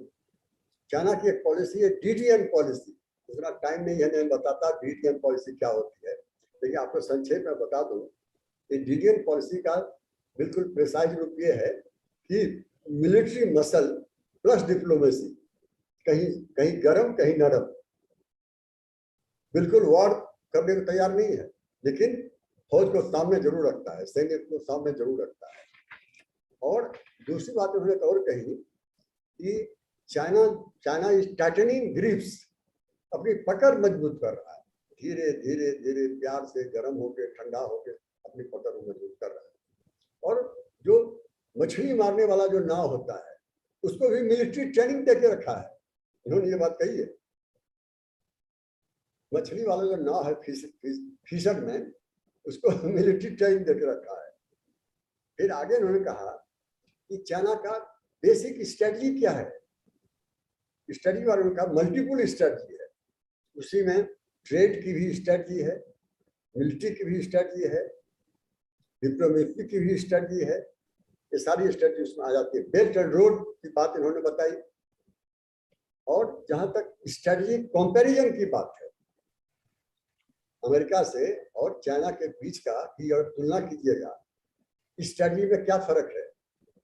पहली बात तो ये कि अमेरिका पॉलिटिकल और स्ट्रेटजिक तरीका उसने अपनाया है। क्या किया है, ट्रेड को किया है। ये क्वाड बनाया है। क्वाड में आप जानते हैं इंडिया भी इसका मेंबर है, जापान है, ऑस्ट्रेलिया है, अमेरिका है, ये सारे देश के मेंबर हैं। क्वाड, ये बात सही है कि क्वाड कोई मिलिट्री ऑर्गेनाइजेशन नहीं है नेटो की तरह। क्वाड जो है वो ये बेसिकली नॉन मिलिट्री है, लेकिन ये भी हम कह सकते हैं कि इसकी नजर पूरी तरह से पैनी नजर है चाइना पर। अगर चाइना गलत करेगा तो क्वाड नहीं छोड़ेगा, सब मिलके उसकी हिफाजत करेगा। और ये सारी जो बातें हैं, और चाइना का क्या स्ट्रेटजी है, चाइना का जो मिलिट्री स्ट्रेटजी है, जो डिप्लोमेसी हो तो है ही, साथ साथ व्यापार को यूज कर रहा है। फ्री ट्रेड एसोसिएशन वो कर रहा है साउथ चाइना सी के बहुत सारे देशों से। इंडिया भी इसमें होने वाला था, लास्ट में इंडिया उसे निकल गया। चाइना के हाथ में नहीं आया इंडिया। तो basically Chinese are using trade as a part of main part of strategy, and USA political and strategic aspect of China. AUKUS आप जानते हैं, क्वाड पहले बना था, ऑकस बाद में बना। उसमें ऑस्ट्रेलिया भी है। Just a minute. There's a problem somewhere. Problem on my screen. Type of the search. Sir US और इंग्लैंड उसमें। Can you listen to me? हाँ Am I visible? Sir, US और इंग्लैंड है उसमें। US, England, Australia. विलास मिला? कहीं गड़बड़ हाँ सर बोलिए। ये मुझे सुनाई दे रहा है क्या डॉक्टर तुषार जी? हाँ सर, सुनाई दे रहा है।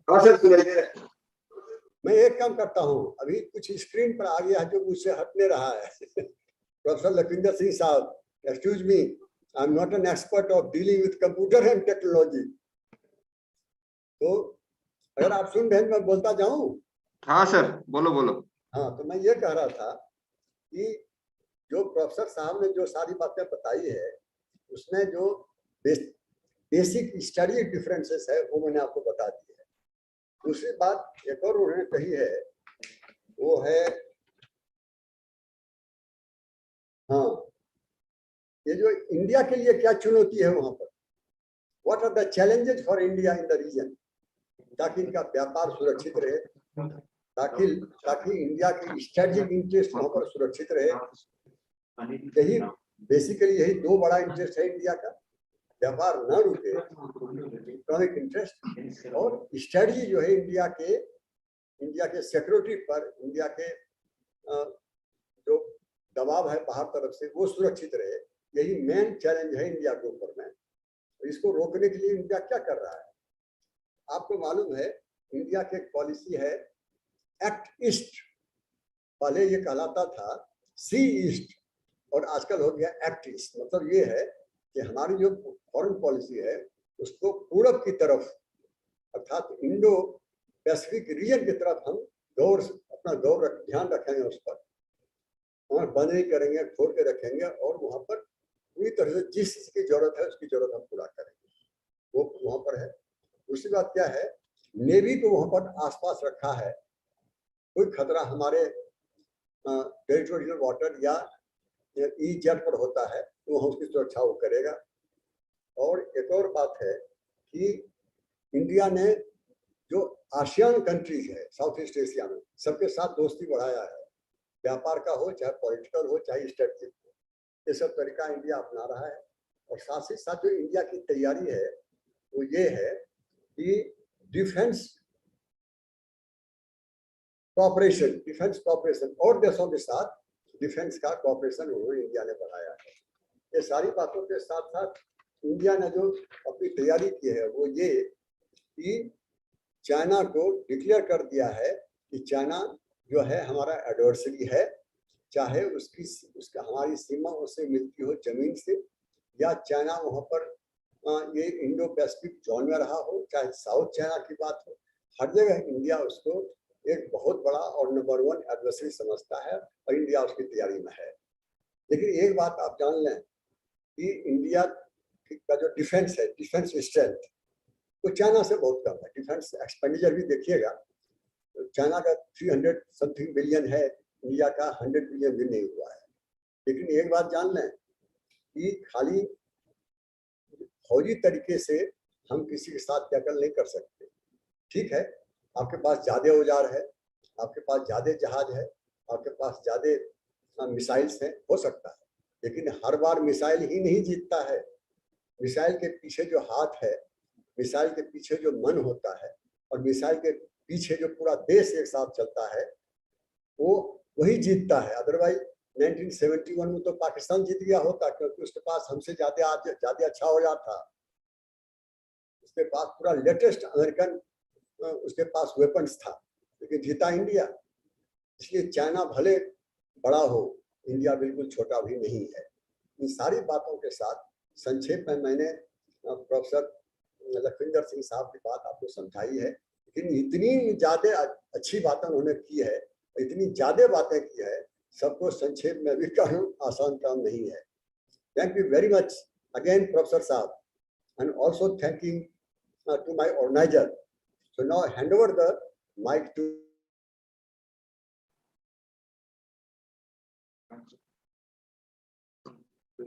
Thank you sir.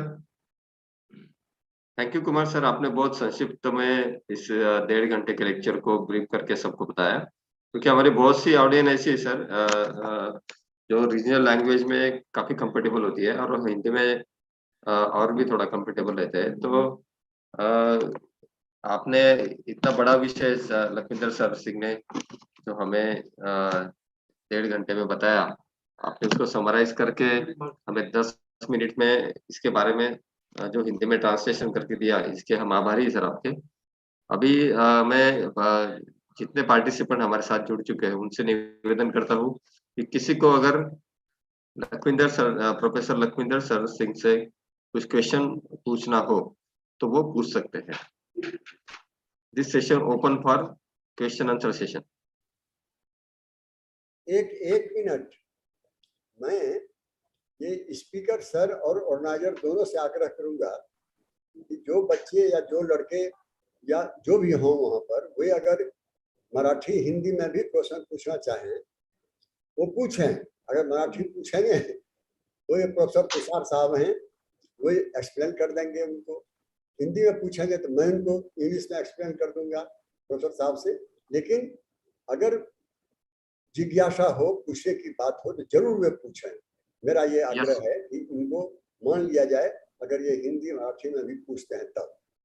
Thank you. Okay okay, Marathi मीडियमचे विद्यार्थी मराठीत प्रश्न विचारू शकतात, त्याला इंग्लिश मध्ये ट्रान्सलेट करून सरांना सांगता येईल। कोणाला प्रश्न विचारायचा है? किसी को क्वेश्चन पूछना है?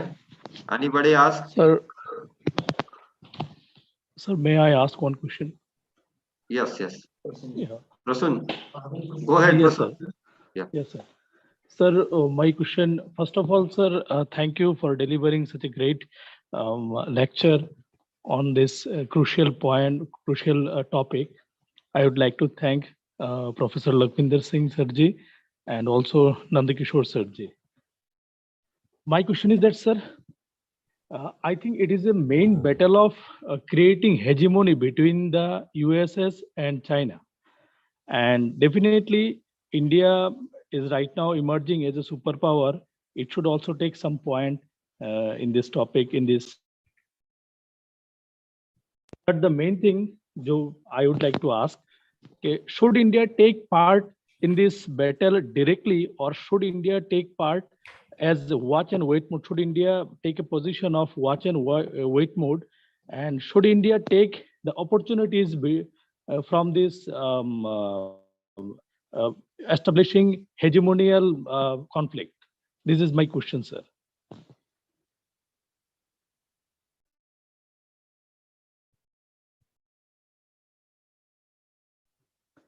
Sir, voice is not coming, sir, I think. Okay, thank you very much for asking you. This is a very important question. I think, first of all, I would like to acknowledge that this is indeed a power struggle between two superpowers. And US is trying to keep its control over the region, and China is growing too fast. It's becoming too difficult for USA to keep its dominance. So, according to my observation, is that time is with China. It means with each passing day, China will keep getting more strong. China's naval power will keep getting stronger. China will become militarily more and more stronger. China will keep improving its economic relationship with the region and keep integrated with the region strongly. It means time is with China. China's position in the region will keep improving as the day by goes. So, if this process continues, it means it's just a matter of time when China is in a very powerful position. Now, then there's no struggle. Then what India should do now? My point, if you go back to my slides, I recommended 4 points. We should strengthen our own positions. We don't need to jump into the power struggle. We just strengthen our own capabilities, our own resources. So we have to just strengthen ourselves, our capabilities. As suggested, I have given 4 recommendations. Now, so far we are dependent too much on military exercising, but that's not good. So we should start focusing on meeting of minds, like policy alignment, like improving our diplomatic infrastructure. Our embassy in the region is very bad shape, and we should educate more and more Indians about the region, so that in case there's a future clash between Chinese Navy, we should be able to explain to our public that why we have to send our children there to fight Chinese. So we have to work on multiple dimensions. We are not trying to jump into the power struggle. Power struggle will keep going on between USA and India. But just in case if China prevails, and China tries to dominate the whole region, naturally, the dominance will affect our own security. And it will be too dangerous to let Chinese come to the Bay of Bengal and fight them there. So it's better we go and fight Chinese in South China Sea. It's much better for us. So instead of they come to Bay of Bengal, we go to South China Sea, because that protects our position. And then if we go to South China Sea, the real country will also support us. But if we try to let the Chinese come to the Bay of Bengal, then real country like ASEAN, they may not support us. Then we have to do or fight our own. So strategically thinking, my position is that we should start developing our capability, our sources, our policy alignments. And I have recommended many policy measures which we can take. The most important point, if you ask me, is the military alignment, policy alignment, that we should meeting our minds, and we try to understand how these countries understand China's threat and what they want to do, what are their fears, what are their capabilities, what are their strengths, and how we can use their strength. And like this, now we have time. As you know, according to our thinking, our calculations, it will take at least 30 to 40 years, China to complete the process, takeover process, maybe 25 years, maybe. So we have time. We are not running short of time, but we have to start thinking in that direction, that time is not in your favor. Time is in China's favor. But we can develop stronger capability. Like our relationship with Japan can be improved much manifold. Our relationship with Korea has a lot of potential, but so far we have not reached the potentials. So as a policy makers, we have to start thinking how we can improve our ties with the real country. Problem is with the core problem with us that the policy, our policy maker is our bigger policy engagement with the region. Our diplomatic mission in the region very low, very low presence. China is building embassies all over the region where thousands of people can work, and our embassies have 20 people, 10 people. How can we maintain and protect our interests and promote our policy thinking with the regional countries? So this is a time when we shall start improving our resources, improving our capability. We don't need to see as a power struggle between USA and China. We have to answer this question. If the USA prevails and China is pushed back, then good enough. Then these resources we can use for economic benefit. But yes, in case US is pushed back and China take over the region, then we have to confront Chinese. Chinese will come to Bay of Bengal, and that will be too dangerous, too close to call. What we do, so we start preparing our capability in the region. But the thing is that this process of Chinese expansion, Chinese growing power cannot be stopped. It's too late now. So we accept that one day or sooner or later we have to confront Chinese. Either we confront them in the Bay of Bengal or we confront them in South China Sea. So as a strategic thinker, we are proposing that let's face them in South China Sea. It's much better, much safer for us. For that, we have to improve. So let's not take into consideration power struggle. Let's think strategically. Let's think visionary as a vision. We have to protect our own country. Thank you. Thank you, sir. Thank you.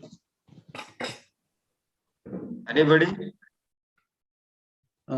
Ji sir, मैं सूर्य प्रकाश व्यास जोधपुर से बोल रहा हूँ, general व्यास विश्वविद्यालय से। हाँ जी। हाँ, बोलो। जी, मैं सर से पूछना चाहता था कि जो साउथ चाइना सी का मामला है, तो सर इसमें जब आईसीजे का फैसला, फिलीपींस ने जब उसको मुकदमा ले गए आईसीजे में सर, तो चाइना के अगेंस्ट आईसीजे का फैसला आया और उसमें फैसले में बोला गया कि जो साउथ चाइना सी है वो अंतर्राष्ट्रीय समुद्र है और इस पर किस प्रकार से चाइना जो दावा कर रहा है वह सही नहीं है। लेकिन चाइना उस बात को मान नहीं रहा है और अपनी मनमर्जी करने पे आमादा है। तो सर क्या कोई ऐसे प्रावधान है आईसीजे के अंतर्गत कि अगर कोई पक्षकार वहां मुकदमे में पक्षकार है? देखो ये बिल्कुल ठीक पॉइंट है। चाइना मानता नहीं है, बोलता हम माने, लेकिन चाइना डबल गेम। उसी कोर्ट को अगर किसी और रीजन में कोर्ट होगा तो चाइना को मानता है, okay this is decision be accepted. So China accept the decision of the court in other regions, in like Europe, in Africa, China accept the decision of the international court. But in the South China Sea, they say that the court has no jurisdiction. So China is playing a double game. Now, I have proposed that China can deny, but we can strengthen real country for their legal fight.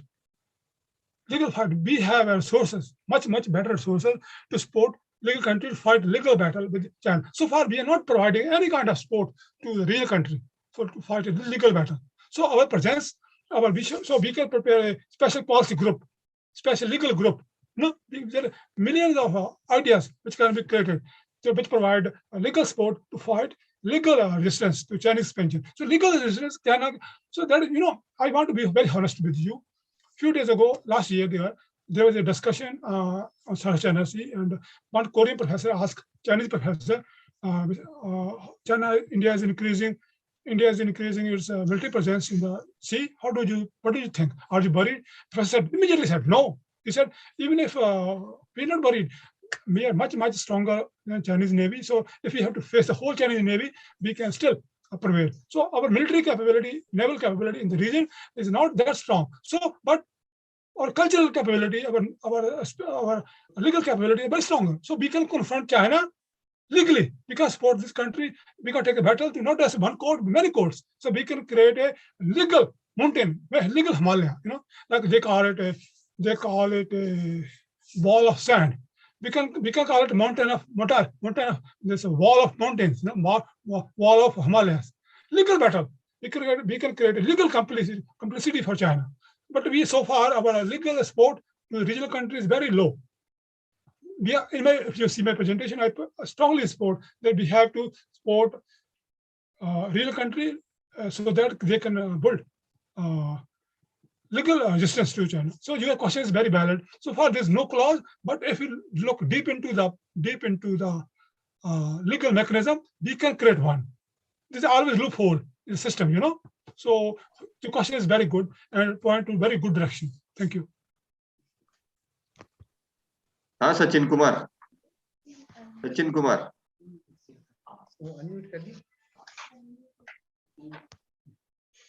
Sachin, can you hear me?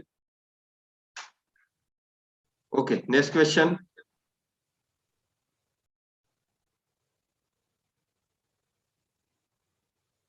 किसी को पूछना है? ठीक है। अभी हम next vote of science के लिए आगे बढ़ते हैं। उससे पहले मैं ये जो 3 दिन से हम एक साथ 3 दिन से ये जो सेमिनार ऑनलाइन शुरू है, इस सेमिनार के ऑर्गेनाइजेशन, इसके टॉपिक और जो गेस्ट हमने एक्सपर्ट हमने यहाँ इस सेमिनार में इनवाइट किए थे, ओवरऑल ये जो पूरा ऑर्गेनाइजेशन था, टॉपिक था, उसके कंटेंट थे, एक्सपर्ट थे, टेक्निकल सपोर्ट था, तो इसके बारे में अगर किसी को पार्टिसिपेंट को कुछ अगर शेयर करना हो तो वो हमसे बात कर सकते हैं कि ये ये प्रोग्राम के बारे में उनकी राय क्या है, उनकी क्या एक्सपीरियंस है। तो किसी को अगर बोलना हो तो वो शॉर्ट में अपनी बात रख सकते हैं।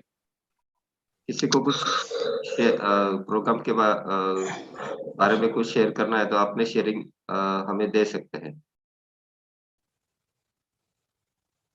योगेश, डॉक्टर संगीता चौधरी,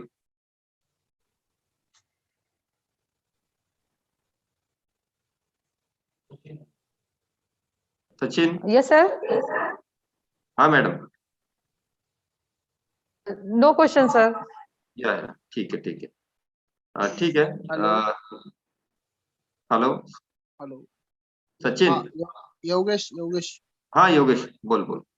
हाँ सर जी, जो 3 दिन से हमें नेशनल सेमिनार के तौर पे जो अभी ज्ञान मिला है, वो बहुत हमें आगे की तरफ ले जाने वाला है। इसलिए जो भी सब्जेक्ट है उस बारे में अच्छा ज्ञान मिला है, और ऑनलाइन होने की वजह से जहाँ है वहाँ पे हम सुन सकते हैं, एडजस्ट कर सकते हैं। इसलिए मुझे ऐसा लगता है कि टेक्निकल ने भी अच्छा काम किया है, तो मैं सबका आभार व्यक्त करता हूँ। धन्यवाद योगेश। ठीक है, और किसी को अपने विचार शेयर करने हो तो कर सकते हैं। सर मैं कुछ शेयर करना चाहता हूँ सर। हाँ बोलो बोलो। हाँ सर, ये 3 दिन का जो वर्कशॉप रहा है सर, वो स्पेशली डिफेंस स्टडीज के जो स्कॉलर्स है, स्टूडेंट्स है, उनके लिए तो हेल्पफुल रहा ही है। और मुझे सर ये लगता है कि ये जो एक सेंसिटिव इशू है, इसके ऊपर जो 3 दिन का जो वर्कशॉप रहा है, वो हमारे as a citizen of India उन लोगों के लिए भी, अगर कोई ऐसे पार्टिसिपेट करते तो उन लोगों के लिए भी ये बहुत ज्ञानवर्धक रहा होगा। और उसी के साथ मैं सर एक चीज और बताना चाहता हूँ कि जिस तरीके से इस 3 दिन के जो वर्कशॉप में एक्सप्लेन किया गया है, वो सर हमारे लिए सर बहुत एक अच्छे तरीके से, जो ये हम न्यूज में या फिर दूसरे जो सोशल मीडियाज में जो से हम सुनते हैं कि साउथ चाइना सी में ऐसा हुआ या न्यूज में ऐसा हुआ, चाइना का हेजीमोनी एस्टेब्लिश करने के लिए ऐसे कर रहा है, या फिर यूएस का जो हेजीमोनी है वो दिखाने के लिए कुछ हो रहा है। बट 3 दिन के वर्कशॉप में जो डिस्कशन हुआ है, इसमें सरलता से हमको समझने में ये बहुत हेल्पफुल रहा है। और टेक्निकल टीम के बारे में मैं एक बात बोलना चाहता हूँ कि इन लोगों का जो कोऑपरेशन रहा और ऑनलाइन होने की वजह से ये हमको थोड़ा और वाइड एरिया प्रोवाइड करता है, जिसके वजह से लोग इस कंडीशन में, पेंडेमिक के कंडीशन में भी, different part from the nation we can join and we got the chance to enhance our own knowledge on this topic. And इसके वजह से सर मैं सबको थैंक बोलना चाहता हूँ, और मैं उम्मीद रखता हूँ कि इन फ्यूचर में भी हम ऐसे और वर्कशॉप में पार्टिसिपेट कर पाएंगे और हमको डिफरेंट टॉपिक्स के ऊपर नॉलेज मिलता रहेगा। Thank you sir, and thank you all of you. Thank you Prasoon. Sir please, अगर आपके परमिशन हो हाँ, तो बोलो। एक बात मैं भी कहना चाहता हूँ। I want to share something sir. अभी हम लोग ने साउथ एशिया रीजन पर, साउथ एशिया सॉरी, जो चाइना का जो सी का जो डिस्प्यूट है उस पर हम लोग ने डिस्कस किया। बट सर एक मेजर पोर्शन अभी भी रह जाता है इंडियन ओशियन का। और सर ये हम समझते हैं कि सर जहाँ भी कहीं भी डिफेंस स्टडीज या नेशनल सिक्योरिटीज का सिलेबस चल रहा है, रन हो रहा है यूनिवर्सिटीज और कॉलेजेस में, तो एक मेजर पोर्शन ये कवर करता है इंडियन ओशियन का रीजन। तो सर रिक्वेस्ट है, अगर इस तरीके का अगर कुछ और फ्यूचर में आपकी तरफ से वेबिनार 1 डे का ही हो जाए तो हम टीचर्स के लिए अपडेट होने में भी काफी हेल्प मिलेगा और हमारे जो स्टूडेंट्स हैं उनको भी अपडेट होने में बहुत ये अच्छा रहेगा सर। तो एक हमारा एक जो फ्यूचर रिक्वेस्ट है, मैं सर डॉक्टर अरविंद कुमार कुशवाहा हूँ। मैं ईटानगर में एक सेंट्रल यूनिवर्सिटी है राजीव गांधी केंद्रीय विश्वविद्यालय, वहाँ पे मैं नेशनल सिक्योरिटी स्टडीज में एज ए असिस्टेंट प्रोफेसर काम कर रहा हूँ सर। तो हमारे यहाँ के जो स्टूडेंट्स हैं वो इंग्लिश मीडियम में अंग्रेजी भाषा में ज़्यादा वो हैबिचुअल हैं और हमारे यहाँ एक मेजर पोर्शन भी इंडियन ओशन का इनके सिलेबस में कवर करता है। तो आप सब ऑर्गेनाइजर टीम से मेरा रिक्वेस्ट है कि अगर ऐसा पॉसिबल हो सके तो ये एक मेजर इशू है, इसको भी कवर करें sir. Thank you so much sir. जरूर डॉक्टर अरविंद सर, इसके बारे में भी हम विचार करेंगे। और ये ऑनलाइन प्लेटफॉर्म, ये एक साइंस एंड टेक्नोलॉजी का इतना बड़ा रिवॉल्यूशन है कि इससे हम दुनिया के किसी भी मुल्क में किसी भी एक्सपर्ट को अपने विचार रखने के लिए इनवाइट कर सकते हैं। यही इस पेंडेमिक का एक इस पेंडेमिक ने दिया हुआ एक बड़ा योगदान भी है। इसे हम पॉजिटिव अगर ले कि इसमें इतनी बड़ी ताकत है कि दुनिया के किसी भी एक्सपर्ट को किसी भी टॉपिक को हम कहाँ से भी एड्रेस कर सकते हैं। और ये ऑनलाइन मोड जो है आगे आगे अभी फिलहाल अगर फिजिकल क्लासरूम टीचिंग भी शुरू होता है, लेकिन ये ऑनलाइन जो मोड है, ये मोड हमेशा रहेगा हमारे साथ में, क्योंकि ये बहुत इजीली भी है, इसमें खर्चा भी कम आता है और हम ज्यादा से ज्यादा लोगों तक इससे पहुंच सकते हैं। तो ये मोड हमेशा रहेगा और इस मोड से हम आने वाले कुछ महीनों में या कुछ सालों में डिफेंस एंड स्ट्रेटेजिक से या सिक्योरिटी रिलेटेड या foreign policy related, international relations related, ऐसे बहुत सारे इश्यूज को हम आगे लेके आने का प्रयास करेंगे, जिससे हमारे देश के जो यूनिवर्सिटीज है, जिस यूनिवर्सिटी में जो स्टूडेंट्स पीजी कर रहे हैं, अंडर ग्रेजुएशन में इस सब्जेक्ट की पढ़ाई कर रहे हैं, तो उन स्टूडेंट के लिए रिसर्च के लिए एक अच्छा एटमॉस्फेयर, एक अच्छी लिंकअप हम कैसे दे सकते हैं, नेशनल इंटरनेशनल टैलेंट से उनका इंटरेक्शन हम कैसे करवा सकते हैं। इसीलिए ये डिपार्टमेंट हमेशा यही काम करता है कि स्टूडेंट्स के लिए नए हॉरिजन्स को कैसे क्रिएट कर सकते हैं, उनको नई चीज कैसे दिखा सकते हैं, दुनिया में क्या चल रहा है, सिक्योरिटी के क्या क्या कंडीशंस, एप्लीकेशन दुनिया में बदल रहे हैं, हमें अपडेट होना कितना जरूरी है, हम क्या इस विषय में कर सकते हैं। तो ये जो सारी चीजें स्टूडेंट को बताने का या उनको क्लिक करने का काम ये डिपार्टमेंट हमेशा करता आया है। और आगे भी हमारे वाइस चांसलर सर, हमारे प्रो वाइस चांसलर सर, हमारे रजिस्ट्रार साहब, हमारे डायरेक्टर साहब, इन सब लोगों का हमें बहुत अच्छा सपोर्ट मिलता है, इसलिए हम ये कर पाते हैं। तो ये आगे भी हमारे ये प्रयास होते रहेंगे। और प्रोफेसर लखविंदर सर सिंह का मैं इतना विशेष आभार व्यक्त करता हूँ कि उन्होंने अपने बिजी समय में सिर्फ आज ही अपना टाइम नहीं निकाला, तो वो पहले दिन से हमारे साथ जुड़े हुए, उन्होंने हर सेशन को मॉनिटरिंग किया, ऑब्जर्व किया, अपने विचार उन सेशन में रखे। पहले सेशन में डॉक्टर सना हाशमी का मैडम का जो लेक्चर था, उस लेक्चर में भी लखविंदर साहब हमारे साथ जुड़े थे।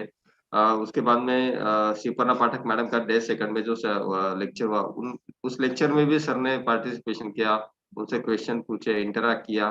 तो ये एक बहुत बड़े स्कॉलर की एक निशानी होती है कि वो इतने बड़े इंस्टीट्यूट में काम करते हैं, डायरेक्टर है, इतना बड़ा उनका एक्सपीरियंस है, लेकिन उन्होंने ये सारी चीजों को हमारे साथ शेयर किया, हमसे जुड़े रहे। फेसबुक के ऊपर भी सर का सर बहुत अच्छे अच्छे पोस्ट देखते हैं। और सर का एक अंदर से एक सर का एक इच्छा है कि ये जो इमर्जिंग एरिया है साउथ चाइना सी या साउथ कोरिया, जो जिसे हमारी गवर्नमेंट के बहुत जितने डील्स हमारे साउथ कोरिया से होनी चाहिए, जितने रिलेशनशिप हमारे साउथ कोरिया से अब तक बढ़नी चाहिए, उतनी बढ़ाने के लिए उनका हमेशा प्रयास रहता है। तो सर हम अभी आगे एक ट्राई यही करेंगे कि हमारे यूनिवर्सिटी में centre for south Korean studies का एक अगर सेंटर हमें कुछ अगर प्रपोज करता है, आपके गाइडेंस से या आपसे बात करके साउथ कोरिया में साउथ कोरिया से अगर आप इच्छा करते हैं, so if you propose such a center like this, I will definitely help you, but in whatever way I can, I will connect you with the South Korean government, I will connect you with the some foundation in Korea, and I personally will help you to create the center, because it is my duty to and responsibility as a scholar, Korea-based scholar, to establish Korean study in India. As you know, mostly Korean studies have been hijacked by business people. They just promote business ties, but Korea is strategically very important for the reason. Korea has a lot of innovation, new technologies. Korea has a very new weapon systems, but nobody understands that kind of importance of Korea. So, I want Korea should be seen from a different perspective, not just to promote trade ties, because Korea is a very innovative country. Korea is much, much more than that. So my life is dedicated to promoting Korea's strategic ties with India. So if you try to open your center, Korea study centers, or even the branch of India department, I will definitely provide you, create a syllabus for you, guidance for whatever I have to do. I can even come there for a few days or a few months to start the course. So I will be very happy to start. But my only request is that don't focus too much on economic cooperation. Focus on strategic cooperation, because most of the universities in India are trying to promote India-Korea economic cooperation. But my emphasis is to try to promote a strategic cooperation, because Korea is the most important country after Japan.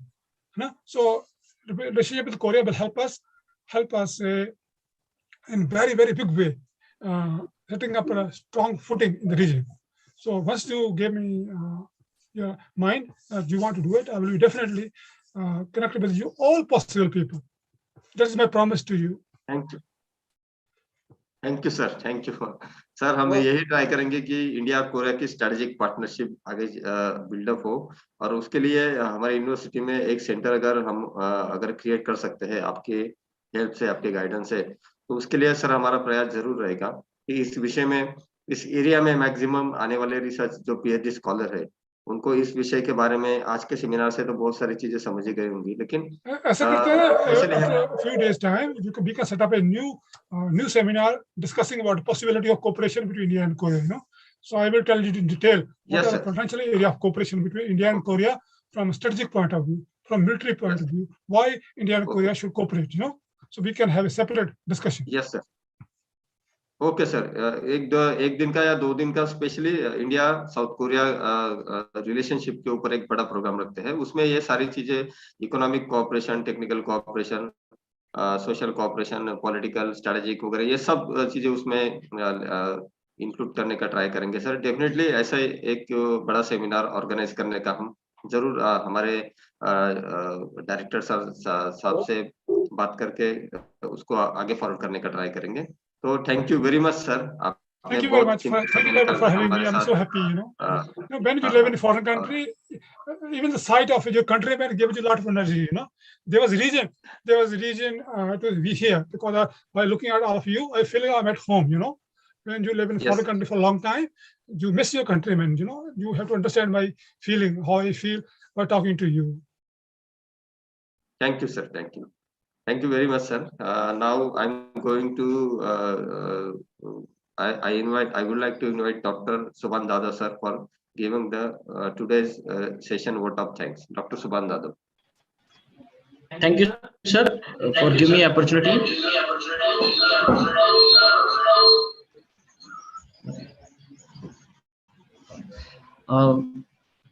As a convener,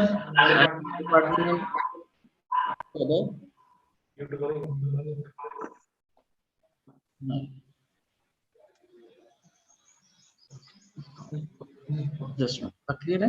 हाँ. Yes, sir. Yeah. Clear है? हाँ. As a convener and department faculty, I'm Subhan Zadav. First of all, I'm thanks to मैं हिंदी में ही बात करूंगा सबसे अच्छा, कि पहले इस कार्यक्रम या इस प्रोग्राम को हमें जिन्होंने मान्यता दी है, जिनके मान्यता से हम प्रोग्राम 3 दिन में सक्सेस कर सके, यूनिवर्सिटी के चांसलर ई वायुनंदन सर, उनका मैं धन्यवाद करना चाहता हूं कि उन्होंने मान्यता दी है. उसके बाद pro vice chancellor Pawar sir, registrar Shinde sir, और उसके साथ ही हमारे जो डायरेक्टर हैं जिनके प्रयास और जिनके सपोर्ट से ज़्यादातर वो हमारे साथ जुड़े रहते हैं, वो हमें इंकरेज करते हैं कि कार्यक्रम आप जिस तरह से हमने फॉरेन पॉलिसी हो, साउथ चाइना सी के बारे में हो या यूक्रेन क्राइसिस के बारे में जितने भी ऑनलाइन सेमिनार्स और वर्कशॉप्स कंडक्ट किए हैं, उसके लिए हमें मोटिवेट करने वाले हमारे डायरेक्टर डॉक्टर अनिल चिकाडे सर को भी धन्यवाद देना चाहता हूँ, जो हर समय हमारे साथ जुड़े होते हैं। साथ ही साथ हमारे BO chairman KV Patil sir, doctor Shantaram Patil sir, doctor JD Lekurwade sir, Yogesh Tekade, professor Sushil Pawar, professor Prashant Wankhede, even professor Ram Tiwari sir, even Ram Tiwari जो एयरफोर्स में है अभी, वो भी जुड़े हुए हैं। साथ ही साथ मैं सभी पार्टिसिपेंट्स को भी धन्यवाद देना चाहता हूँ और साथ ही साथ मैं नाम भी अनाउंस करना चाहता हूँ जो 3 दिनों से हमारे साथ जुड़े हुए हैं, जैसे कि रंगनाथ कदम, रतन प्रभा, रविंद्र मराठे सर, SR पाटिल सर जो हमारे प्राचार्य हैं डिफेंस एंड स्ट्रेटेजी के सीनियर प्रोफेसर हैं, हमारे student Santosh Garud, even Bhonsala military college से स्नेहा कुलकर्णी मैडम हैं जो 3 दिन से हमारे साथ जुड़े हैं, सूर्य प्रकाश व्यास सर भी जुड़े हैं, काफी इवन ऑल इंडिया से काफी सारे नाम हैं, और इवन इंडिया के बाहर से जो अफगानिस्तान है या कोरिया है वहां से भी जुड़े हैं, उनका भी नाम लेना चाहूंगा।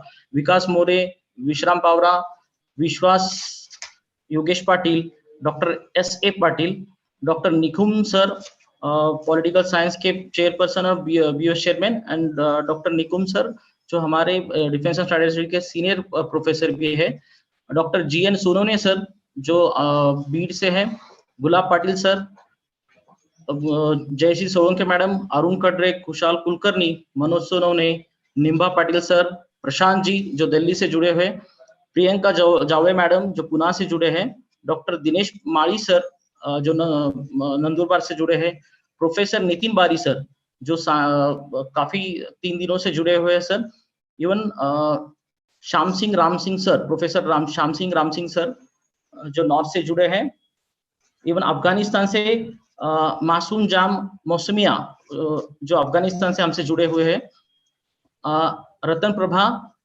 जो पहले भी नाम मैंने लिया, जैसे राहुल कुमार है जो हरियाणा से जुड़े हैं, श्रीनिवासन रवि है जो रिसर्च स्कॉलर है वो भी जुड़े हुए हैं, Chaitali Bhawar, Chandrashekhar Kalkar, Dhananjay Rai Singh sir, Dhirendra Patil sir, Deepali Patil, Sangeeta Chaudhari madam, Baba Saheb Mothale sir, KM Nagargoje sir Beed से जुड़े, SA Patil sir, Satish Kumar sir, Vasudev Madi sir, Arvind Kumar Kushwaha जिन्होंने उनका रिमार्क दिया है और उनका जो कहना है इंडियन ओशंस काफी बड़ा है सर, डेफिनेटली हम कोशिश करेंगे उसके ऊपर वर्कशॉप या सेमिनार ऑर्गेनाइज करने की। साथ ही साथ प्रशांत वानखेड़े सर, नंद कुमार सर, सबसे लवली और सबसे स्पेशली थैंक देना चाहता हूँ नंद कुमार सर, हर वर्कशॉप हर सेमिनार में इवन उन्होंने काफी सारे वीडियोस भी उन्होंने यूट्यूब पे दिए हैं, उनका चैनल है खुद का, प्लीज आप उसको भी शेयर कीजिए और उसको व्यूज और लाइक्स भी कीजिए।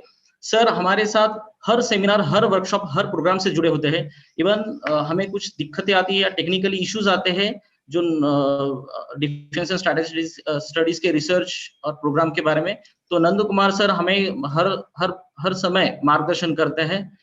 इवन प्रोफेसर लखविंदर सिंह जो प्रोग्राम सबसे ज्यादा सक्सेसफुली हुआ है, जिनके वजह से आज हम कह सकते हैं कि साउथ चाइना सी के बारे में हम बहुत ही अच्छी तरह से हम ये 3 दिन का सेमिनार ऑर्गेनाइज कर पाए, वो हमारे आज के chief guest and speaker Lakhwinder Singh sir, उनको मैं धन्यवाद देना चाहता हूं कि उन्होंने काफी सरलता से और काफी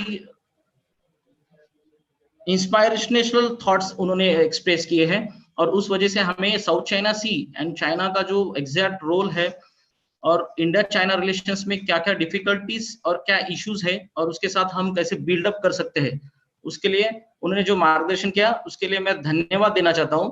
और अगर किसी का नाम अगर रह गया है, जैसे हमारे department of defence school of social science के जगतरा धनगर सर है, उनका नाम मैं रह गया था, ऐसे काफी सारे professors, research scholars, students faculties है जिनका मैं नाम भूल गया हूँ, या नहीं तो अनाथ आवास से होता है ना, जैसे कि आप रह सकता है, तो इसके लिए क्षमा चाहता हूँ। और सभी पार्टिसिपेंट्स को फिर से धन्यवाद देना चाहता हूँ। Once again I thanks one and all present here. मैं आगे के सेशन के लिए राइसिंग सर को बुलाना चाहता हूँ।